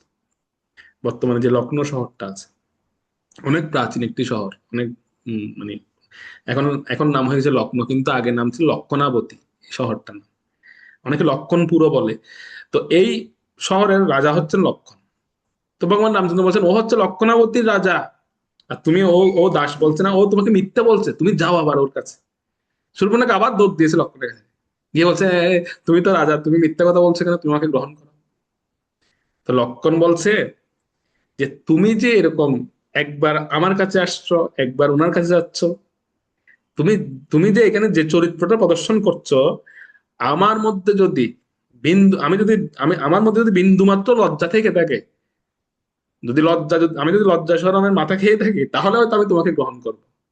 আর আমার মধ্যে যদি বিন্দু মাত্র লজ্জা থেকে থাকে, আমি তোমাকে জীবনেও গ্রহণ করতে পারবো না। তুমি যে চরিত্রের এখনই প্রমাণ দিলে, একবার আমার কাছে একবার ওনার কাছে, তো আমার মধ্যে যদি লজ্জা থেকে থাকে তাহলে আমি তোমাকে হয়তো জীবনেও গ্রহণ করতে পারবো না। আর যদি লজ্জা না থাকে তাহলে হয়তো আমি তোমাকে গ্রহণ করবো। এত বড় কথা যদি কাউকে বলে, শূর্পণখা তো হাজার হোক, প্রথমত হচ্ছে স্ত্রী, দ্বিতীয়ত হচ্ছে রাক্ষসী, এর ইগোতে লেগে গেছে একদম মারাত্মক, যে আমাকে এত বড় কথা, যে লজ্জা না থাকলে আমাকে গ্রহণ করবে না, আমি এত নিকৃষ্ট হয়ে গেছি, এত পৌঁছে গেছি। ঠিক আছে, তখন বিকরাল রূপ ধারণ করেছে, একদম ধারণ করে সীতা দেবীকে আক্রমণ করতে গিয়েছে। আর ঠিক তখনই ভগবান রামচন্দ্র ইশারা করেছেন লক্ষ্মণকে। আর লক্ষ্মণ কি করেছেন, এসে মাত্র তার নাক কেটে, আমরা জানি নাক কেটেছেন, কিন্তু শুধু নাক নয়, কানও কেটে দিয়েছিলেন, দুটো কানে কেটে দিয়েছে, নাক আর দুটো কান কেটে দিয়েছে। তো কানগুলো কেন কেটেছেন, এটা আমাদের গোস্বামী লিখছেন যে কান এই জন্যই কেটেছেন যে শূর্পণখা কেবল কখন রামচন্দ্রের কাছে, কখন লক্ষ্মণের কাছে, কখন রামচন্দ্রের কাছে, কখন লক্ষ্মণের কাছে ঘুরছিল, কথা বলছিল কিন্তু শুনছিল না কোনো কিছু। মানে শ্রবণ শ্রবণ করার যে মহিমা, শ্রবণ করা বা মহিমা শ্রবণের যে একটা আগ্রহ, সে আগ্রহটা শূর্পণখার মধ্যে ছিল না। কেবল সে বলছিল, সেই কেবল বলছিল, সে শুনছিল না কিন্তু কোনো কিছু। তো ভগবান লক্ষণ দেখছিলেন যে এর মধ্যে কেবল কথা বলার অভ্যাস, শোনার কোনো অভ্যাস নেই, তাহলে এই কানগুলো কি জন্য দেওয়া হয়েছে, সেজন্য কানগুলোই কেটে দিয়েছে। আর নাকটা কেটে দিয়েছিল কেন, নাকটা কেটে দিয়েছিল এই জন্যই যে সে নিজেকে বিশ্ব সুন্দরী বলে দাবি করেছিল, যে এই জগতের সৃষ্টির মধ্যে সবচেয়ে সুন্দরী হচ্ছে আমি। সেজন্য সৌন্দর্যের প্রতীক হচ্ছে নাক আমাদের চেহারার মধ্যে। দেখবেন কারো যদি নাক বিকৃত হয়ে যায়, কিন্তু আপনি যতই সুন্দর বা সুন্দরী হন না কেন, আপনাকে আর সুন্দর দেখাবে না। নাকটা কিন্তু আমাদের চেহারার মধ্যে খুব গুরুত্বপূর্ণ একটা অঙ্গ সৌন্দর্যের দিক থেকে। দেখবেন তাদের নাক বোচা, বলে না বোচা নাক সুন্দর নেই, এরকম অনেকে বলে। এবং যারা কারিগররা আছে, মানে যারা মুখমণ্ডল বানায়, প্রতিমার মুখ নির্মাণ করে, এরা দেখবেন প্রতিমার সমস্ত অঙ্গ প্রত্যঙ্গ গুলো অন্য কাউকে দিয়ে বানাবে, কিন্তু যখন নাক আর চোখের কাজ আসবে, তখন কিন্তু এরা নিজের হাতে করে সেটা। কারণ নাকটাই হচ্ছে একটা প্রতিমার সৌন্দর্যের মূল আধার বা কেন্দ্র। তো নাকটা লক্ষণ এই জন্যই কেটে দিয়েছেন যে তুমি জগৎ মাতা সীতা দেবীর সামনে বলছো যে তুমি হচ্ছে জগতের সবচেয়ে সর্বশ্রেষ্ঠ সুন্দরী। হ্যাঁ, ঠিক আছে, তোমার সৌন্দর্যটাই নষ্ট করে দিই। তো কেউ যদি ভগবানের সামনে অহংকার করে যে আমার এই আছে বা আমার এটা আছে, আমি হচ্ছে সর্বশ্রেষ্ঠ, তখন তার অহংকারটা এভাবে নাশ করে। তো আমি এই প্রসঙ্গটা এই জন্য বলছিলাম যে যদি আমরা শ্রবণ না করি, তাহলে এই শূর্পণখার মতো গতি হবে আমাদের, অর্থাৎ কান কাটা যাবে। তো শ্রবণটা সেজন্য খুব গুরুত্বপূর্ণ। ব্রহ্মাজি এখানে গুরুত্ব দিচ্ছেন যে প্রণাম থেকে শ্রদ্ধার জন্ম হয়, আর এই শ্রদ্ধাকে ধরে রাখার প্রক্রিয়া হচ্ছে কীর্তন শ্রবণ করা, ভগবত মহিমা কীর্তন শ্রবণ করা। তাহলে শ্রদ্ধা টিকে থাকবে, না হলে শ্রদ্ধা টিকবে না। এই শ্রদ্ধা বেশি দিন ধরে রাখা যাবে না। শ্রদ্ধা ধরে রাখার শক্তি বা শ্রদ্ধা ধরে রাখার যে উৎস, সেটি হচ্ছে শ্রবণ থেকে আসবে। সেজন্য শুনতে হবে আমাদের, ভগবত কথা শুনতে হবে। তো ব্রহ্মাজি তিনি এভাবে যখন এই প্রসঙ্গগুলো বলছিলেন নারদ মুনিকে, নারদ মুনি আরেকটা বিষয় উঠে আসে, আরেকটা প্রসঙ্গ চলে আসে সেখানে। প্রসঙ্গটা হচ্ছে চতুর্থ একটা প্রশ্ন করেছিলেন নারদ মুনি, যে ইয়ৎ সংস্থম, মানে ইয়ৎ সংস্থম মানে হচ্ছে এই জড়জগতে প্রলয় এবং সংরক্ষণ, এটি কিভাবে হয়েছিল। সৃষ্টিটা হয়তো আমরা শুনেছি, ব্রহ্মাদের সৃষ্টি প্রক্রিয়াটা বলেছেন, কিন্তু প্রলয় আর সংরক্ষণটা বর্ণনা করেছেন। কিন্তু নারদ মুনির ভেতরে ভেতরে আরেকটু জানার ইচ্ছা হচ্ছে যে ভগবান প্রলয় এবং সংরক্ষণ এটি এই দুটো কাজ কিভাবে করেন। তো সেই প্রসঙ্গটা 39 নম্বর শ্লোক থেকে ব্রহ্মাজি আরেকটু, এমনিতেও প্রশ্নের উত্তর দেওয়া শেষ ব্রহ্মাজির, কিন্তু তিনি আরেকটু এই প্রসঙ্গটা আরেকটু টানবেন, যে জগতের সৃষ্টি, প্রলয় এবং সংরক্ষণ এই দুটো কার্য কিভাবে হয়েছে। 39 নম্বর শ্লোক আমরা। হরে কৃষ্ণ, সকলকে আমার প্রণাম। শ্লোক 39। স এষ আদ্য পুরুষ কল্পে কল্পে সৃজতি অজ আত্মা আত্মনি আত্মনাত্মানম স সংযচ্ছতি পাতি চ। অনুবাদ: সে আদিপুরুষ পরমেশ্বর ভগবান শ্রীকৃষ্ণ জন্মরহিত হওয়া সত্ত্বেও প্রথম অবতার মহাবিষ্ণু রূপে নিজেকে বিস্তার করে এই ব্যক্ত জগতের সৃষ্টি করেন। তার মধ্যেই অবশ্য সৃষ্টি প্রকাশিত হয় এবং জড় পদার্থ ও জড় অভিব্যক্তি সবই তিনি স্বয়ং। কিছুকালের জন্য তিনি তাদের পালন করেন এবং তারপর তিনি পুনরায় তাদের আত্মসাৎ করে নেন। হরে কৃষ্ণ। তো ব্রহ্মাজি বলে দিলেন একদম একটা শ্লোকে তিনি সৃষ্টি, স্থিতি এবং সংহার এই প্রসঙ্গটা বলে দিলেন।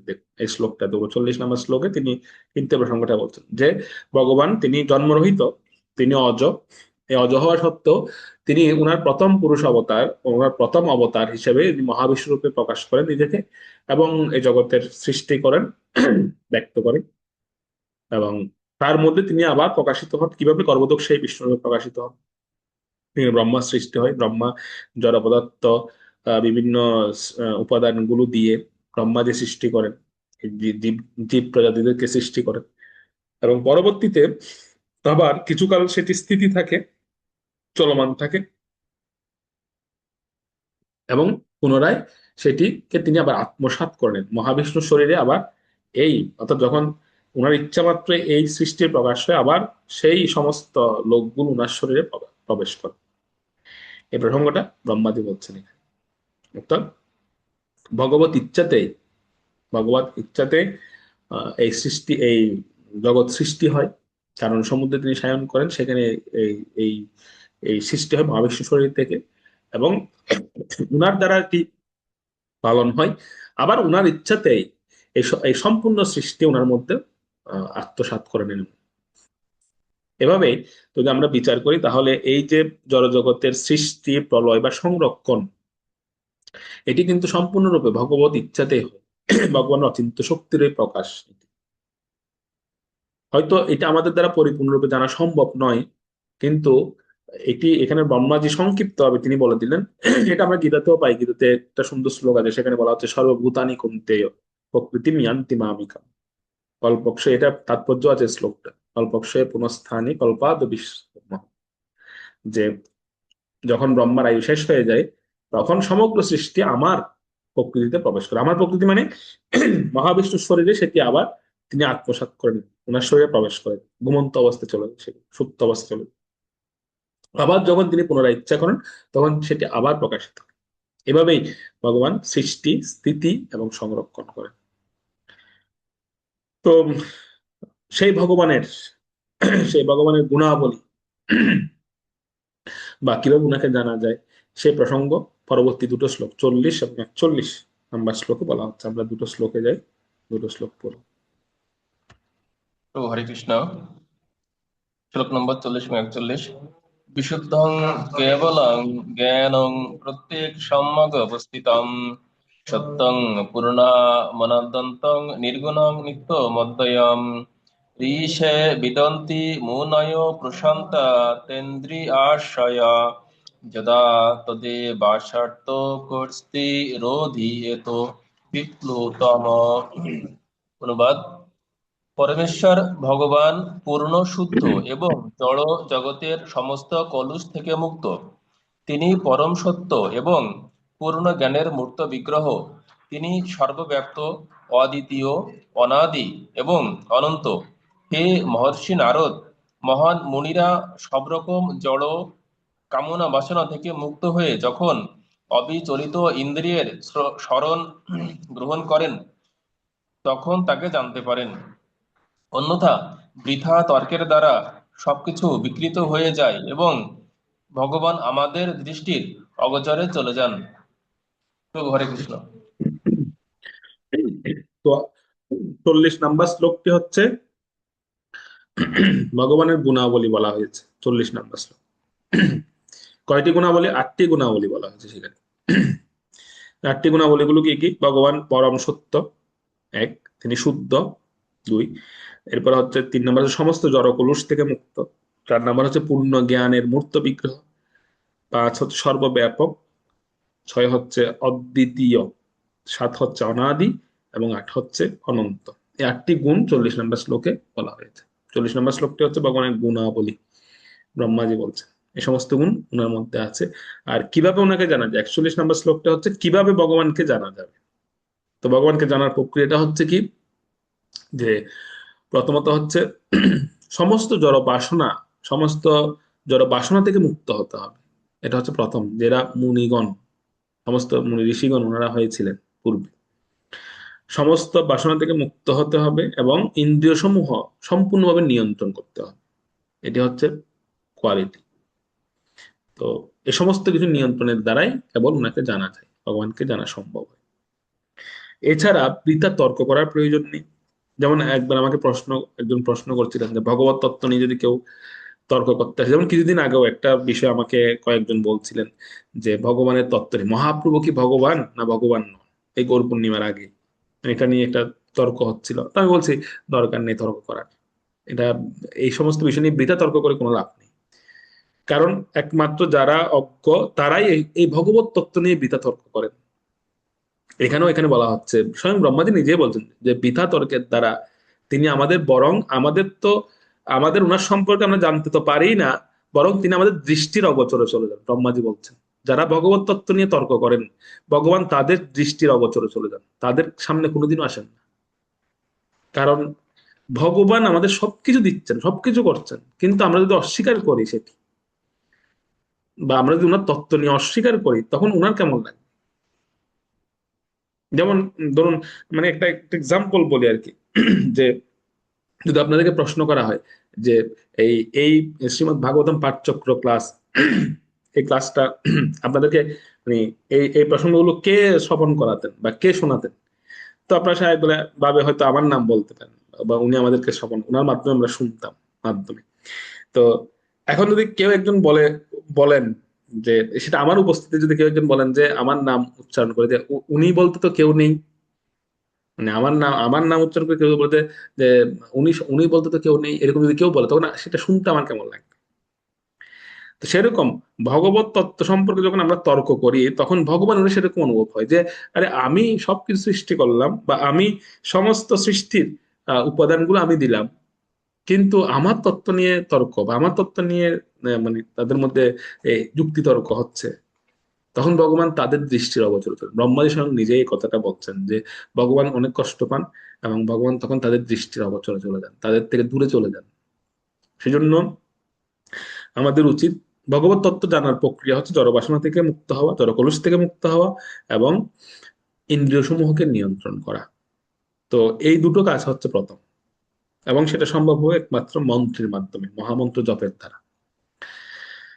এছাড়া বাকি যে কার্যগুলো যদি আমরা করতে যাই, তর্ক করতে যাই, যুক্তি উপস্থাপন করতে যাই, তাহলে এটার দ্বারা ভগবান অনেক দূরে চলে যান আমাদের কাছ থেকে।